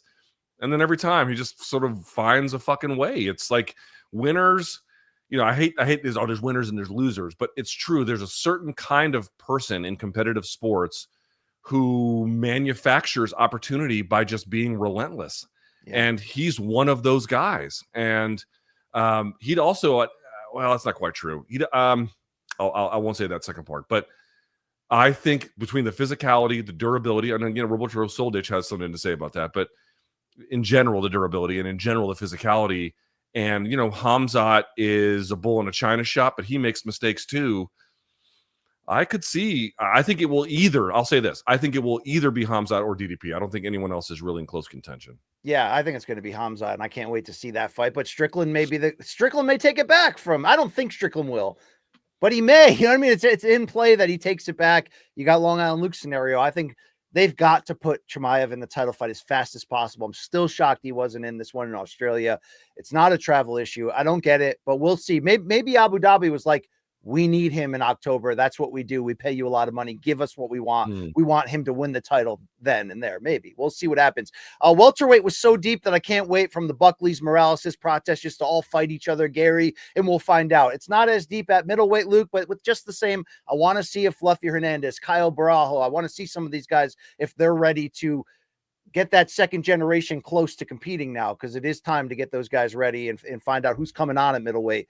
But Joe Pyfer in that mix, Bo Nickel, of course. It will be fun to see how it plays out. Let's go over to light heavyweight, Luke Thomas. What do you got for me in 25? It's been Poatan for a while now since gaining the belt from Adesanya. I'm sorry, losing the belt from Adesanya at middleweight, going up to light heavyweight, and we know the run he's on in the year he had last year. He could get in a parachute and end up at heavyweight at any point. Who knows? Just like some Chimaev fight could happen. But what are you looking for, which is most likely to happen in this new year? I think before the year is up, there's a very good chance he just drops the belt and for a final act moves to heavyweight. Especially since we'll talk about the heavyweight predictions. I think that, one way or the other, let's put it that way, one way or the other, both Aspinall and Jones want a fight with him. There's too much interest in that for that to not happen. And how old is Poatan? I think he'll be 38 this year. In July, he'll be 38. He'll be 38 in July, which is not ancient, but I think it's good for heavyweight. And folks have said, what about a fight versus Gane? I think Poatan can win that fight. You know what I mean? And there's some Volkov too. Like Poatan versus Volkov is interesting. It's not to say he couldn't stay at 205 and keep winning, but I think there's a lot of incentive for him, both in terms of a big marquee fight, Aspinall or Jones or whatever, and then beyond that, very winnable fights for him up there as he ages. I tend to think that like just fucking around at 205, I'm not gonna say it's a waste of his time. That seems a little strong. But, you've already beaten, if you beat Magomed Ankalaev, and I tend to think there's a good chance he will, BC, what's the big fight at 205 you want to see if he just washes Ankalaev? You could say a Hill rematch, but Hill's got work against Yuri. Yuri's already lost twice to Poatan. You see what I mean? Like, I can answer your question with my bold prediction if you want. Let's hear it. I'm not saying that, like, I'm going to wave the flag and say this has to happen, it needs to happen. But here's my thing. Yes, they could shove in against Pereira Chimaev, and it's such a sexy star power matchup that our complaining would stop somewhat soon, and we just get into that matchup. And yes, I agree that inevitably he's heading to heavyweight, but I don't think it'll happen until 26, and I think he'll end up fighting Ankalaev first, and if Adesanya beats Imavov, even though that's at middleweight, Luke, I could see a scenario that UFC looks at the super fights available and says, we could get one more for the light heavyweight title if we do a Poatan versus Adesanya trilogy. And I think Alex knocks him out in their third fight. And your prediction comes true that Adesanya ends this year retiring. But could you see that scenario happening if Adesanya redeems himself against Imavov in a close but strong win? And if Poatan goes through Ankalaev, that we could cash that lottery ticket once more? It's an interesting one. I get the sense that if you're Izzy, you feel like one of the first three fights, you should have won one of them. Now, obviously, he got knocked out in, the second kickboxing fight, so that wouldn't count. But I think he believes he rightfully should have won their first one. And I think he also believes that, the stoppage came a little early in the first MMA fight. And then you finally get a fourth chance and you viciously KO him. I think if you're Izzy, you probably are at a point where you're like, I don't have much more to gain from this. Yeah. Like Marquez after knocking out Pacquiao in the fourth fight, we were like, fifth fight, anybody? And Marquez was like, nope, not happening. He's like, I won the rivalry. Yeah. I mean, it's different. I don't think Adesanya could act like that posture that he won the rivalry, but maybe he's just realizing that. I don't know, but if he beats Imavov, it's like, what is next for him? He just fought for the middleweight title and lost. Like, what would he be hanging around for? Just celebrity fun fights? This is kind of a celebrity fun title fight that has history. I mean, I think he's looking to see if there's a chance that he can maybe leapfrog Hamzat. Okay. In the event that he beats Imavov, and then again something happens between. Well, dude, if they do that at middleweight, then Chimaev's coming up to light heavyweight and fighting for the title. Because what else would you be doing with him? Yeah, that's true. Again, I think Chimaev should get the winner no matter what. But it'll be interesting. But this is what I mean. I mean, they're giving Izzy to younger. In the case of Imavov, I'm not gonna say damaged goods, but somewhat known of a quantity. Yeah. It seems like. I think cashing out is too strong a word, but transitioning him, I think, away from the title picture is sort of in play here. You know, you could argue that in the top 10 or maybe even 15 of this division, the only guy we still don't know about it that's rising is Carlos Ulberg. Everybody else has been to the top and still lingering action fighters. It's not a deep division anymore, although there's a lot of names. I want to see what Ulberg can do this year. He's going to step up in his next fight and get a big opportunity. So I saw a rumor. I think it might be bullshit, but I saw a rumor that Ulberg is next for Poatan. And it's not Ulberg's booked. He's fighting Jan Blachowicz. Oh, what am I saying? Yeah, so this was a while ago. It was a bullshit rumor, but anyway, I had from seen that fake Michael Benson account that got no yeah, with the two ends. Yeah. Anyway, can you imagine if they had tried that? If they were going to leapfrog Ankalaev to give him Ulberg, I'd be like, holy fucking shit! If I'm Ankalaev, dude, that'd be wild. Riot By the way, that fake account got Stephen A. Smith the other day with the fake Deontay Wilder retirement announcement. Hey, dude, James responded to Colby Covington. Let's not, That is true. That is true. All right, let's go to heavyweight. Let's go to the big one right here. Luke Thomas, John Jones is the champion. Tom Aspinall is the interim champion. I said I was 55% confident that they make that fight next year. Dude, I really, really, really believe they're going to make that fight next year. I know Chael Sonnen just said it, guarantee it, it's going to happen, which could mean it's probably not going to happen at all. You do have the idea of Poatan moving in here. You've got Francis Ngannou on the other side of the line. Shout out to Rug in one championship. Luke, give me a prediction for this division next year. Yeah, this one is easy for me because I don't think it really matters what happens in the division. I mean, it matters what happens in the division, but I'm saying no matter the permutation, one man will be king in 1 year's time, and it's Tom Aspinall. I am as convinced of that as I think of anything in MMA, and that's, of course, all conditional. But if the John fight doesn't happen, Tom will be your champion. If the John fight does happen, I still think Tom will be your champion. If, some other fight happens, Poatan moves up and they make it, Tom Aspinall will be your champ. Tom Aspinall is going to be your champion. About that, there is just very little doubt in my mind. So I hope that the Jones fight gets made. I don't know that it will. We'll have to see. But I think it's irrelevant to the details as it pertains to who will be hoisting that belt when in 1 year's time. It's going to be Tom Aspinall. That is, that's a virtual guarantee. I don't disagree with that. I do give Jones a chance for sure, but I think you can pick out more things in the Stipe fight that you didn't love about Jones coming off of the injury and the layoff than what you did. I'm agreeing with you. I'll take that bet. My big bold prediction here surrounds Francis Ngannou. I think even with the small amount of momentum that he built for PFL with the comeback in that pay-per-view and the knockout of Fajeda, I still think he's headed toward a big boxing match in the first half of this year, and that's his focus. He's been in Saudi Arabia a ton for those big boxing cards of late.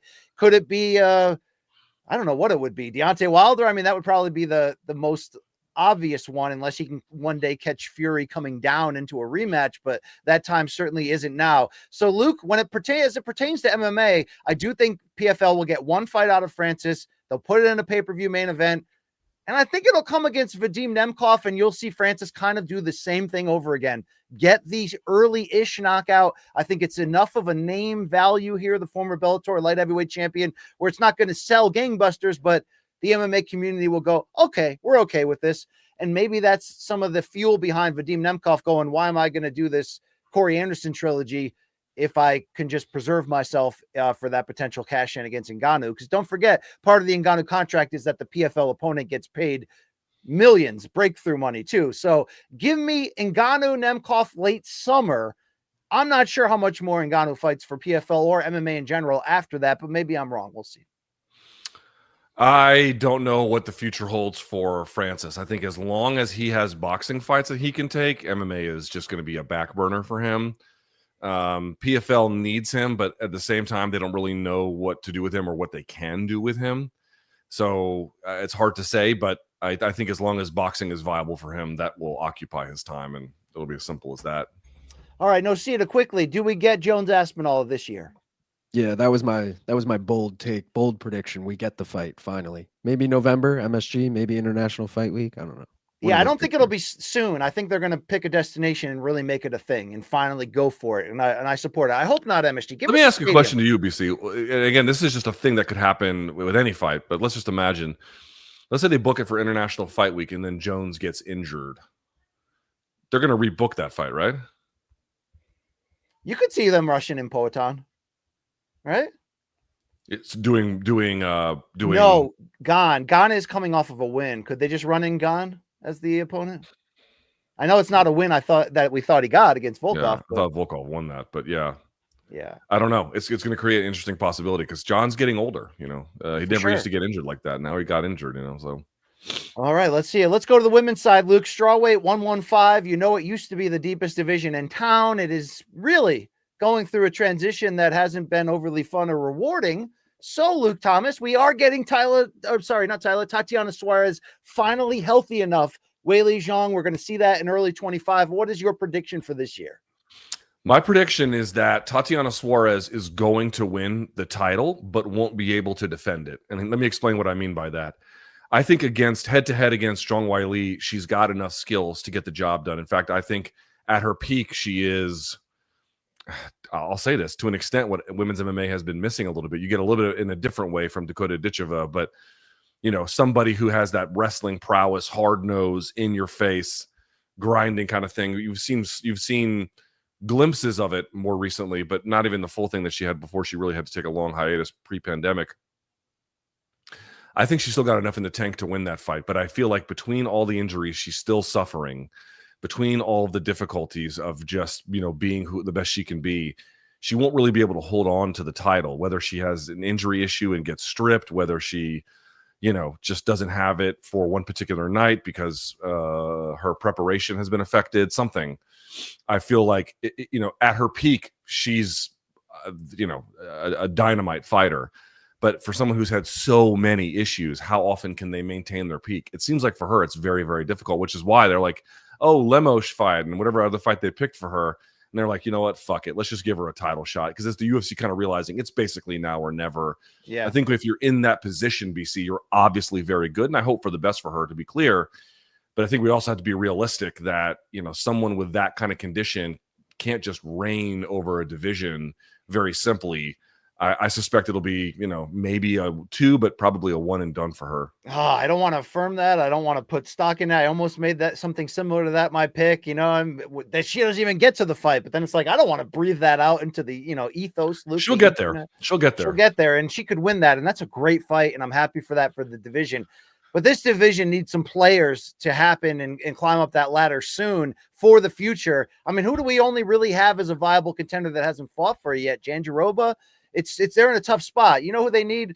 They need Mackenzie Dern. But Luke, my prediction, my not so bold one, because it's been consistent, is for the 5th straight year, Mackenzie Dern's going to have 1 win, 1 loss, and be treading water near the top. Still enough potential to show us that if she can ever put it together on the right night, she's tough enough. She's tough as nails. She's a fighter. She's got at times a really good right hand, and obviously you know what she can do on the ground. But we spend every time she fights, you know, and I'm sure we'll do it next week ad nauseum talking about the potential that doesn't quite ever seem to come together. Maybe she beats Hebas in the rematch next week, but if she goes and steps up again short of the title, I kind of feel like we've seen this movie already. Yeah, I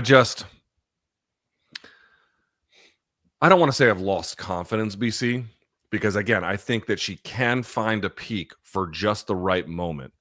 But when you're champion, you have to find consistent peaks.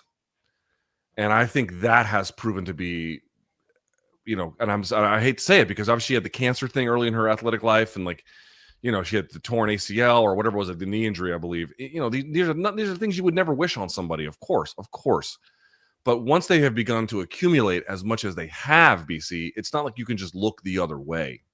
I think that's the problem that I have. And, you know, I think she can find her peak on the right night, but not consistently anymore. Yeah. And, you know, I wish her good health and good fighting. I just think we got to kind of inventory the situation for what it is. That's all. I mean, maybe if she gets, could they put her in a title shot if she beats Hebas again, Luke? I mean, come on. You can't. You got Jandiroba's there. You can. I think that they might try and give Dern any kind of title shot that they. Imagine Suarez Dern next for the title. That'd be wild. They could squeeze, dude. They could squeeze that one in. I don't think that's the craziest thing. Not that I'm wishing for it, but it could happen. Let's go to a better division there. Women's flyweight 125. You certainly have Dakota Ditcheva's rise in the PFL, and you've got a lot going on in UFC after Valentina Shevchenko at 37. announcing she's going to OnlyFans, Luke, in the past few days. Also, she won back the title in the Sphere and is a legend. There's no question about it. And you know what, Luke? Even with Manon Fiorot on the scene, even with Blanchfield bouncing back against Rose, even with the Tatiana Santos's and a new generation, Macy Barber, that those younger fighters that seem ready. My bold prediction is that Valentina ends the year as champion again, Luke. She's going to have some tough fights ahead of her. I can't wait to see that Fiorot fight. But Shevchenko's still the most well-rounded, battle-tested, very good chin. It's not that she can't make mistakes. We saw that in the Alexa Grasso loss. But she's still at a very high level and might be doing this old Glover Teixeira thing of just focusing on the fundamentals, keep people pinned down. I think she can do this again, Luke.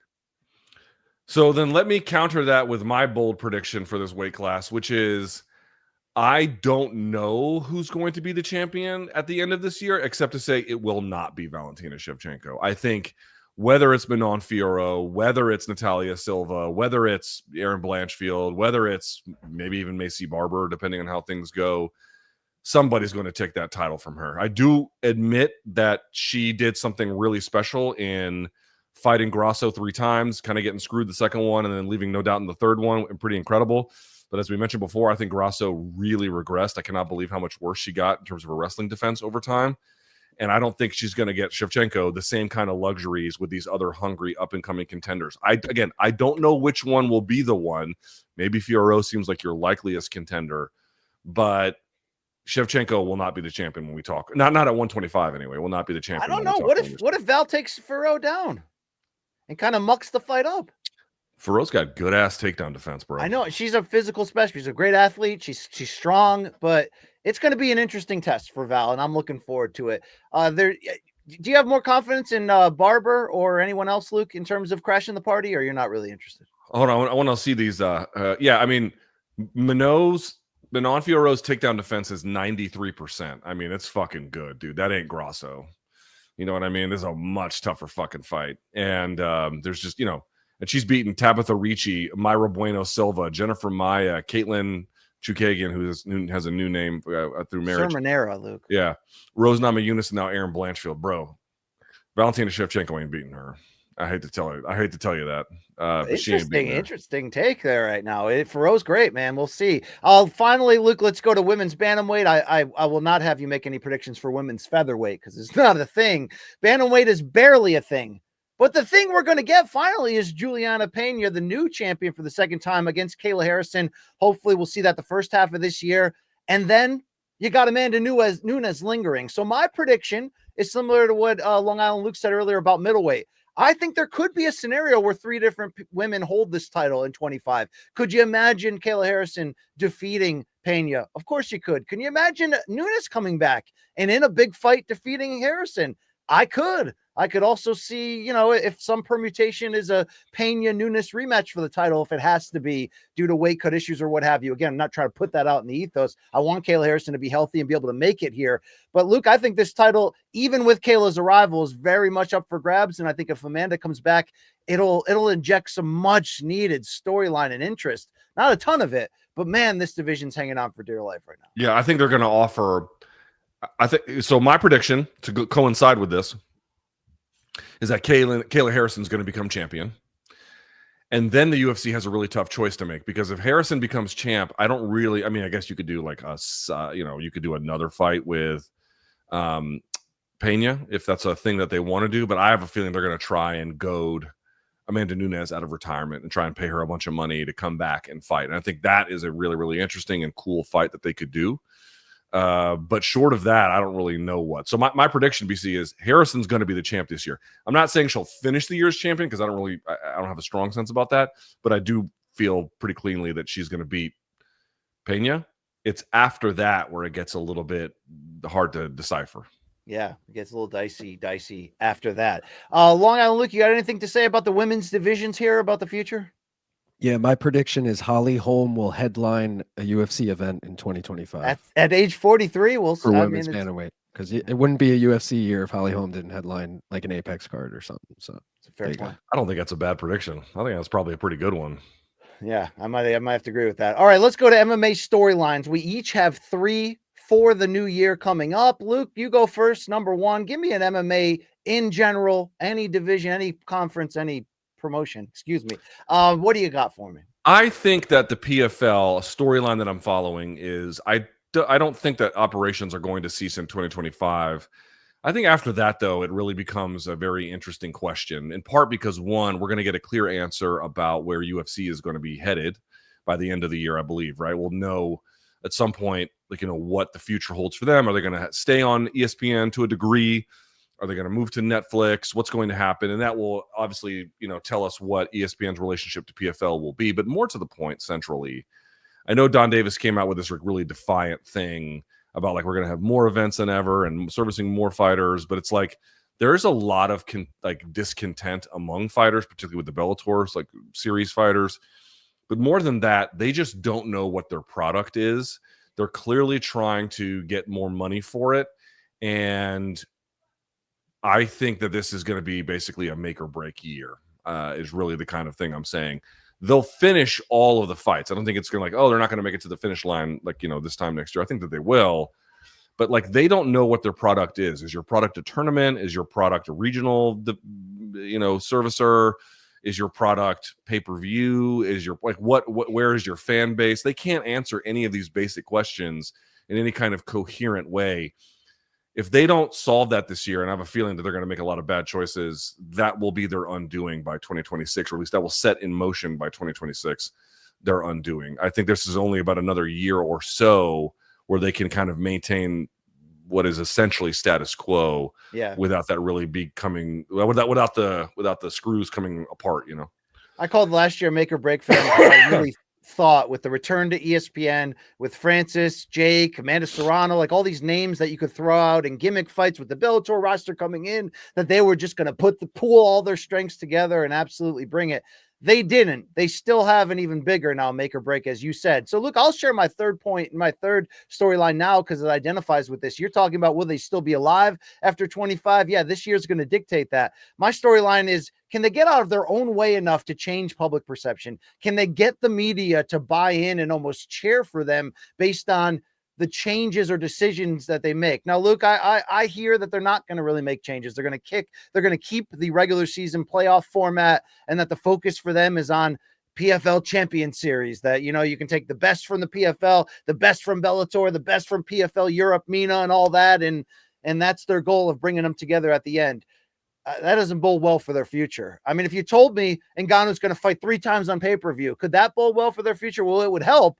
Well, he may only fight once. What are they going to do to keep Dakota Ditcheva happy, active, challenged, showcased? If they are going to just roll out the same things that they've done, the same practices, strategies, not put a mouthpiece out there that people trust and want to, support, then yeah, your demise in your pick for them is going to be true. I want to see right away, can they start doing things, change their philosophy that can get fans and media on board rather than doom counting down the days until they're gone? Because Luke, I want competition. I want them here. I like a lot of things that they do have going on. If they would pull together the names properly. I mean, I love watching Ditcheva, Paul Hughes, Patchy Mix, Aaron Pico, Usman Nurmagomedov. There's names on the AJ McKee. There's names on there that don't suck. You know what I mean? Let's have them fight each other for one championship. Eat chowder. But that's not going to happen. So I don't know what they're going to do to win us back. Do they have pay-per-views up their sleeve that we don't see coming with featured fights or Jake Paul in a hybrid fight? Probably not. So you know what? I don't have high optimism, Luke, at all. They just don't know what to do with their talent. They got Dakota Ditcheva, and their product at its core, that the tournament is good for what they did for her this year, turning her from what she was into this. And now they don't know what to do with her. That's why they tried to launch the PFL Super Fight, pay-per-view thing, but it's like they don't have anyone for her to fight. So, it's just a very difficult product to manage, based on the UFC's control of the industry, and then also some of the bizarre choices that they make along the way. But I think these things are going to, they catch up to you. It takes time, but I think that this will be a year where, if no substantive course is altered, and even if there is, I don't really know what is available to them, but I don't think they're going to alter course, and it's going to cost them. All right, let's go to our second storyline, Luke. I'll kick off with this. Obviously, the Conor McGregor story and status has changed in some strong degree with the results of that civil trial for rape in which he was found liable. Now you've got the storyline changing to somebody in India is offering stupid money originally for a Logan Paul boxing match, now back to a Jake Paul boxing match. Some people are reporting, not trustedly here, it doesn't seem on Twitter, but that's being targeted for April. So my biggest storyline here is not who will Conor McGregor fight in the octagon, because I really don't think you'll see him at all in a UFC fight. I want to see, will UFC /TKO /Endeavor back Conor McGregor in this crossover pursuit against one of the Paul brothers in a boxing match for stupid money, and maybe align the other things that they have going on in boxing and just say, like they did for Maymack, there's too much stupid money not to get on board. Let's just do it. Or are they going to try to block that? And could that unto itself lead Conor to not come back? Could they be in legal limbo with him? What is going to happen with that boxing match? And normally this wouldn't be a thing I cared about, Luke, but the money there is like Saudi money, crazy levels. So money changes things. And I think whether TKO decides to go all in on the charade because it's following the trend of Paul versus Tyson, and you just can't miss this, and what that means for McGregor's future and other fighters trying to Ngannou their way into some leverage in their contract, how, what will that all mean? Will UFC back or block them, Luke Thomas? That's my big question here on this story. I think that they'll probably back it. Just seems like a no-brainer for them for all the reasons we previously discussed.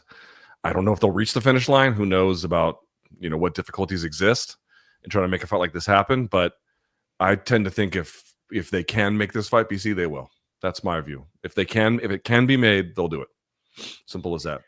It's almost them in a weird way cashing him out through a different lane, just being like, all right, we'll just take the money from it and just not care about it. Right? Exactly. And again, if he wins and looks awesome, they'll probably just book him in a fight and be like, hey, we're great. And if he looks terrible, they can be like, we still just made, 50, 75 million, whatever it ends up being, Indeed. All right, Luke, what's your second storyline? So this one may not sound like it's directly MMA related, and for the most part, it's not, but there is an MMA tie-in, which is, this is the year to pay attention to what TKO is doing in sport jiu-jitsu. There have already been concerns aired by Craig Jones and against guys like Mikey Musumeci for signing exclusive contracts. And it seems like the UFC really has initiated and intimated some plans about really going all in this year and moving sport grappling forward under Fight Pass Invitational and who knows, whatever other things they might cook up. And by itself, that may not seem like there's really any kind of MMA tie-in. And I don't think it's the biggest MMA tie-in, but I would say that there is a tie-in in two ways that are important to pay attention to. First, a growing trend that has happened is that as sport grappling has gotten more popular, you're seeing fewer and fewer college wrestlers try MMA. There are guys like Michael Pixley and Jason Nolf, these were guys who, Nolf was a Division I standout. Pixley, I think Division II, but was a national champion, I believe. It's a very good one at a bare minimum. And they don't seem to have any designs on doing MMA because they can compete in sport grappling, and turns out they can make a decent buck. If the UFC really puts all their weight into sport jiu-jitsu and starts offering, what relative to the rest of jiu-jitsu are significant prize money payouts, I think that this could help cement a longer trend that dilutes the quality of the talent pool that you see in MMA. Something to pay attention to. The second part of that is, BC, as TKO grows as a brand, they're going to move into boxing maybe this year. They obviously already own pro wrestling. They obviously already own MMA. And now they move into sport jiu-jitsu. If you have that many irons in the fire, how well can each core product be maintained? And I just have a significant question about that, especially because I'm going to guess in order to bulk up their efforts at Fight Pass Invitational, some of that will fall on UFC itself. And so, what does that do as the UFC product? They have a very expanded schedule, and now they've got essentially another baby to take care of. Dana's already kind of half checked out because he's so into power slap and whatever the fuck else is going on. I mean, you laugh but I'm being serious. You know what I mean? With this many irons in the fire, especially BC, if he gets into boxing too, yes, which we know has been rumored, what does that leave for his involvement and really the kind of involvement that the UFC needs to continue to put out the best product it can? I don't know the answers to these questions. I'm simply saying these are storylines that I think are really worth following in the coming year. Well, as you were peeling the layers of that onion, Luke, you got into my storyline, which really surrounds Dana White. I could have easily said, I'm interested to see exactly what he does in boxing. Will it be with Turki Al-Sheikh? Will it be this high-end elite We Are HBO takeover, or will it not be? And that's part of it. But it really surrounds what will Dana's role be in 2025 in terms of UFC and their week-to-week product. You see the reporting from people like MMA Draw and talking about the conflicts between Dana and TKO management around the sphere. We see how publicly the Dana versus MGM thing happened. We've always sort of questioned, would less Dana be a plus for the promotion as the TKO era moves down the road? And Hunter Campbell, by way of us, getting the look inside with that documentary they put out, what did that show us? That Hunter Campbell has already sort of ascended a higher level of responsibility of the main things that we always, ascribed to Dana in the past. Dana still needs to be involved as a front-facing mouthpiece, as a promoter to get you fired up about the big events and all of that. But if he's got a good chunk of what he's doing in Power Slap, now you're going to add in boxing, and the fact that, the more we get into this TKO era, it seems the less and less need that they have for Dana. I don't know if this opens up the door for him to become the governor of Nevada, whatever on that side of it, Luke. But you have to believe that he's going to throw his time a lot more into his interests. And it just doesn't feel like he's motivated to carry certain parts of the company's future and success under this current financial format. He's kind of just coasting. And I almost feel like they're kind of slowly phasing him out too. I mean, would you say you agree with that statement? Phasing him out, I don't know. I think that they actually like him in that role. I've heard that, they're phasing Dana out at UFC for many years, and it never seems to happen, and you can like that or hate that.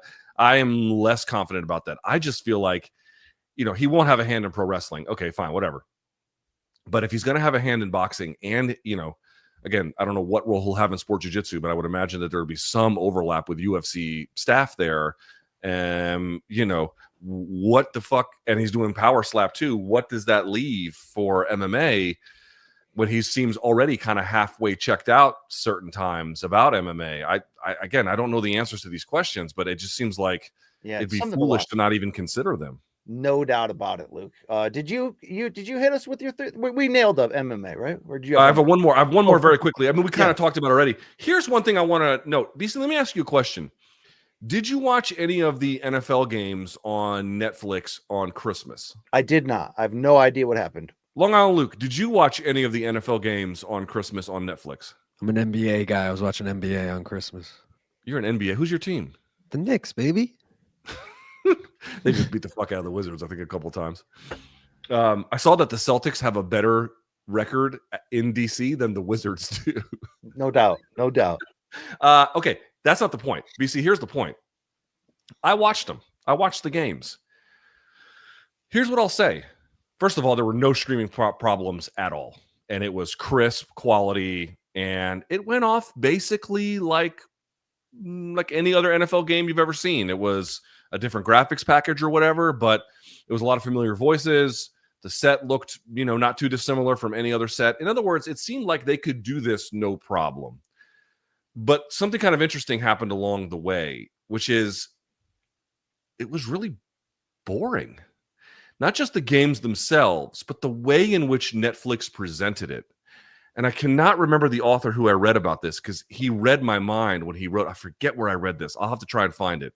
But he made the point that Netflix is the king of just making content that is background noise. Now, a lot of times that's not true, right? Where you can think of Squid Game was edge of your seat, or they'll have a high action movie, which is also edge of your seat.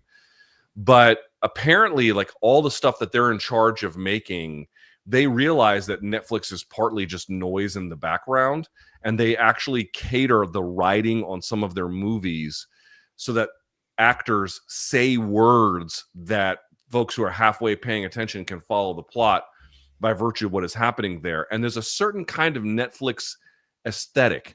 I bring this all up to say, BC, we keep talking about UFC and combat sports going to Netflix and it being a huge win. And I do think there's many, many ways, of course, where it could be. I'm not telling you it's bad. What I'm saying is I was actually very surprised at how boring the broadcasts were and how flat it all kind of looked and felt along the way. You can blame some of that on the games themselves, and I think that's totally fair.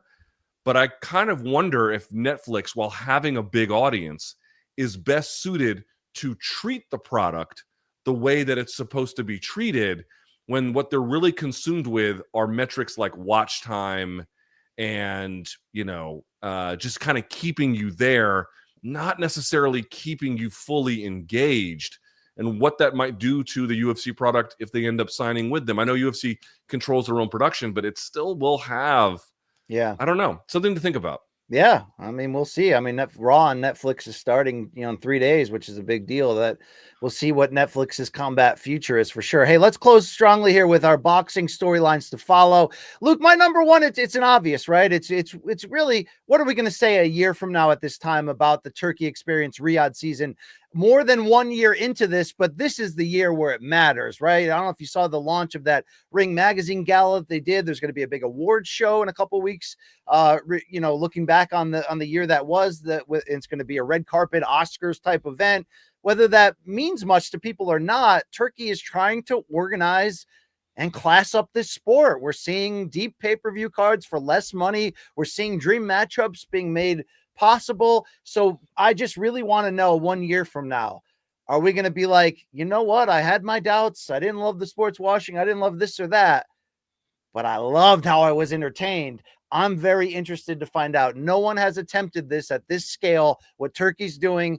Yes, there's a lot of reason to doubt. There's a lot of reason to be cynical. It's boxing. Well, let's give it a shot, Luke, right? You're either in or, you're either with him or if you're against him, it seems. Let's give it a shot. What do you expect we'll be saying 12 months from now?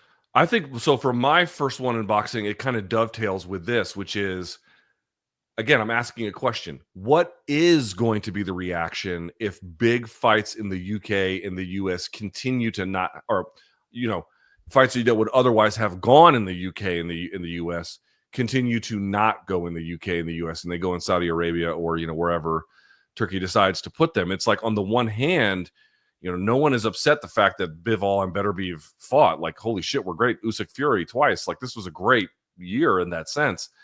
But like, what, Virgil Ortiz versus Boots, if a fight like that were made, that fight should happen in the United States, and I don't think that it would. Now, again, Boots might just, I appear to have declined it outright anyway, but you see my point. Like, they're taking fights that we've discussed this before that belong here. And I've never lived in a world where the U.S. was that irrelevant in boxing as it appears to be becoming, where it's not on CBS, it's not on NBC, it's not on ABC, it's not on Fox. It's still on ESPN, but that remains to be seen.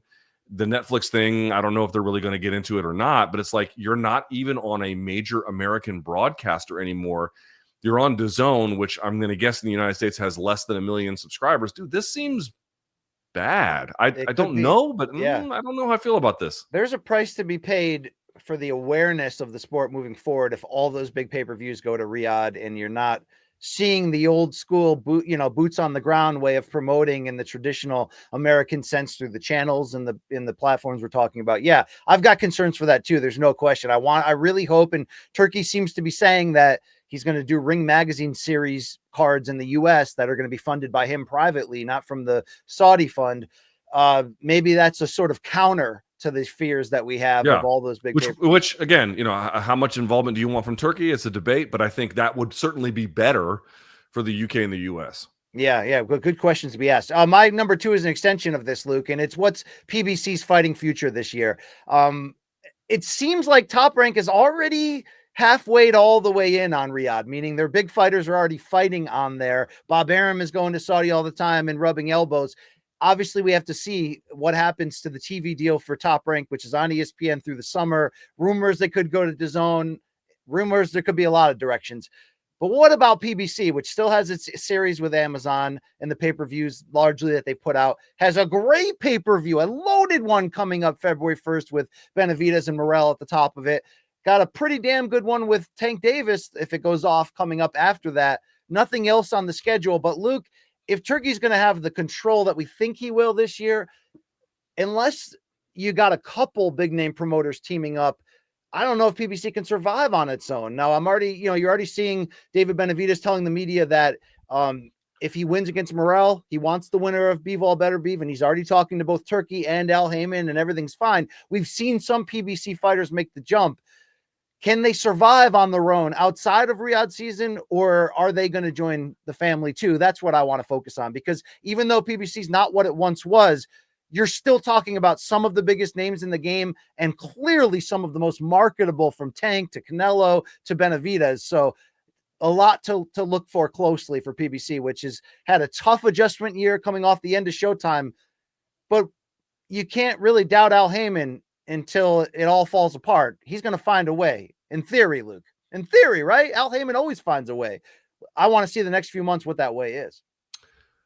This was my number 2 as well, is what the hell is going to happen with PBC. And again, maybe they form some kind of alliance with Top Rank, who's left on ESPN, and the two sides work together. And I think that could be great. I don't know how likely that is. I don't know how likely any of this shit is. And as you indicated, there are already some things on the calendar that look pretty good, but they're in a tough position. Al, I'm not going to say has been asleep at the wheel, because my understanding is he has been dealing with either his own illness or some kind of family illness or a combination of both. Can't be easy. I don't wish it upon anybody, but it has affected their business big time. What happens with them is a huge, huge story. And finally, Luke, my number 3 boxing storyline that I'm focusing on.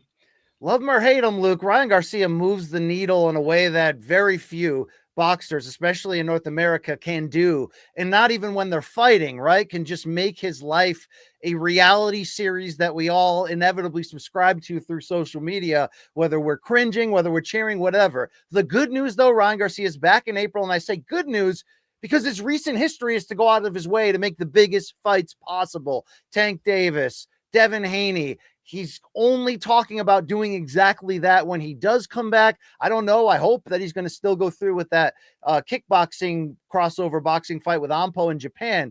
You know, BC got the call on that one, Luke, until it fell apart. But even if he doesn't, imagine if he fights Devin Haney in a rematch, and Teofimo this year, or any iteration of the big names available out there. Ryan Garcia is going to be a part of our week-to-week talk when he's back and active. I hope, obviously, that personally he's going to be healthy. He's done a lot of deplorable things through this mental health journey. You still wish a young fighter who's still got a lot of big fights in front of him though, to come out and do those, whether he's playing the heel or whether you're a fan of him. When he fights, when he's talking about fights, it matters. I give him the credit for being a big spark in this generation, wanting big fights and wanting them now. So, Luke, it comes with a price, but I'm in on the Ryan Garcia experience. Yeah, I'm not. I couldn't care less if we ever see him again until he gets help. I think he's an awful human being, and I don't care to ever see him again. Wow. Absent getting help. Absent getting help. Sure. Which I think he needs, and I hope he does get it, because that could, I think, do a lot for him, and then it'd be great to have him back. Let's be clear about that. But as it stands, he's irredeemably awful. Mine's a little bit different, BC, which is the future of Canelo Alvarez. Now, there's been a person like BC, which I don't think is crazy, that has been kind of saying, well, listen, he took some mandatories. Munguia fight was a decent one. This is a guy who has been, has he been taking the David Benavidez fights that he should have been taking or whatever? But no, but it's okay, because he's doing some of this other stuff right now, and he'll come back around to that. Well, this is the year where he has to come back around to that, BC. Right? Because he's going to get so old that after this year, it won't really matter anymore.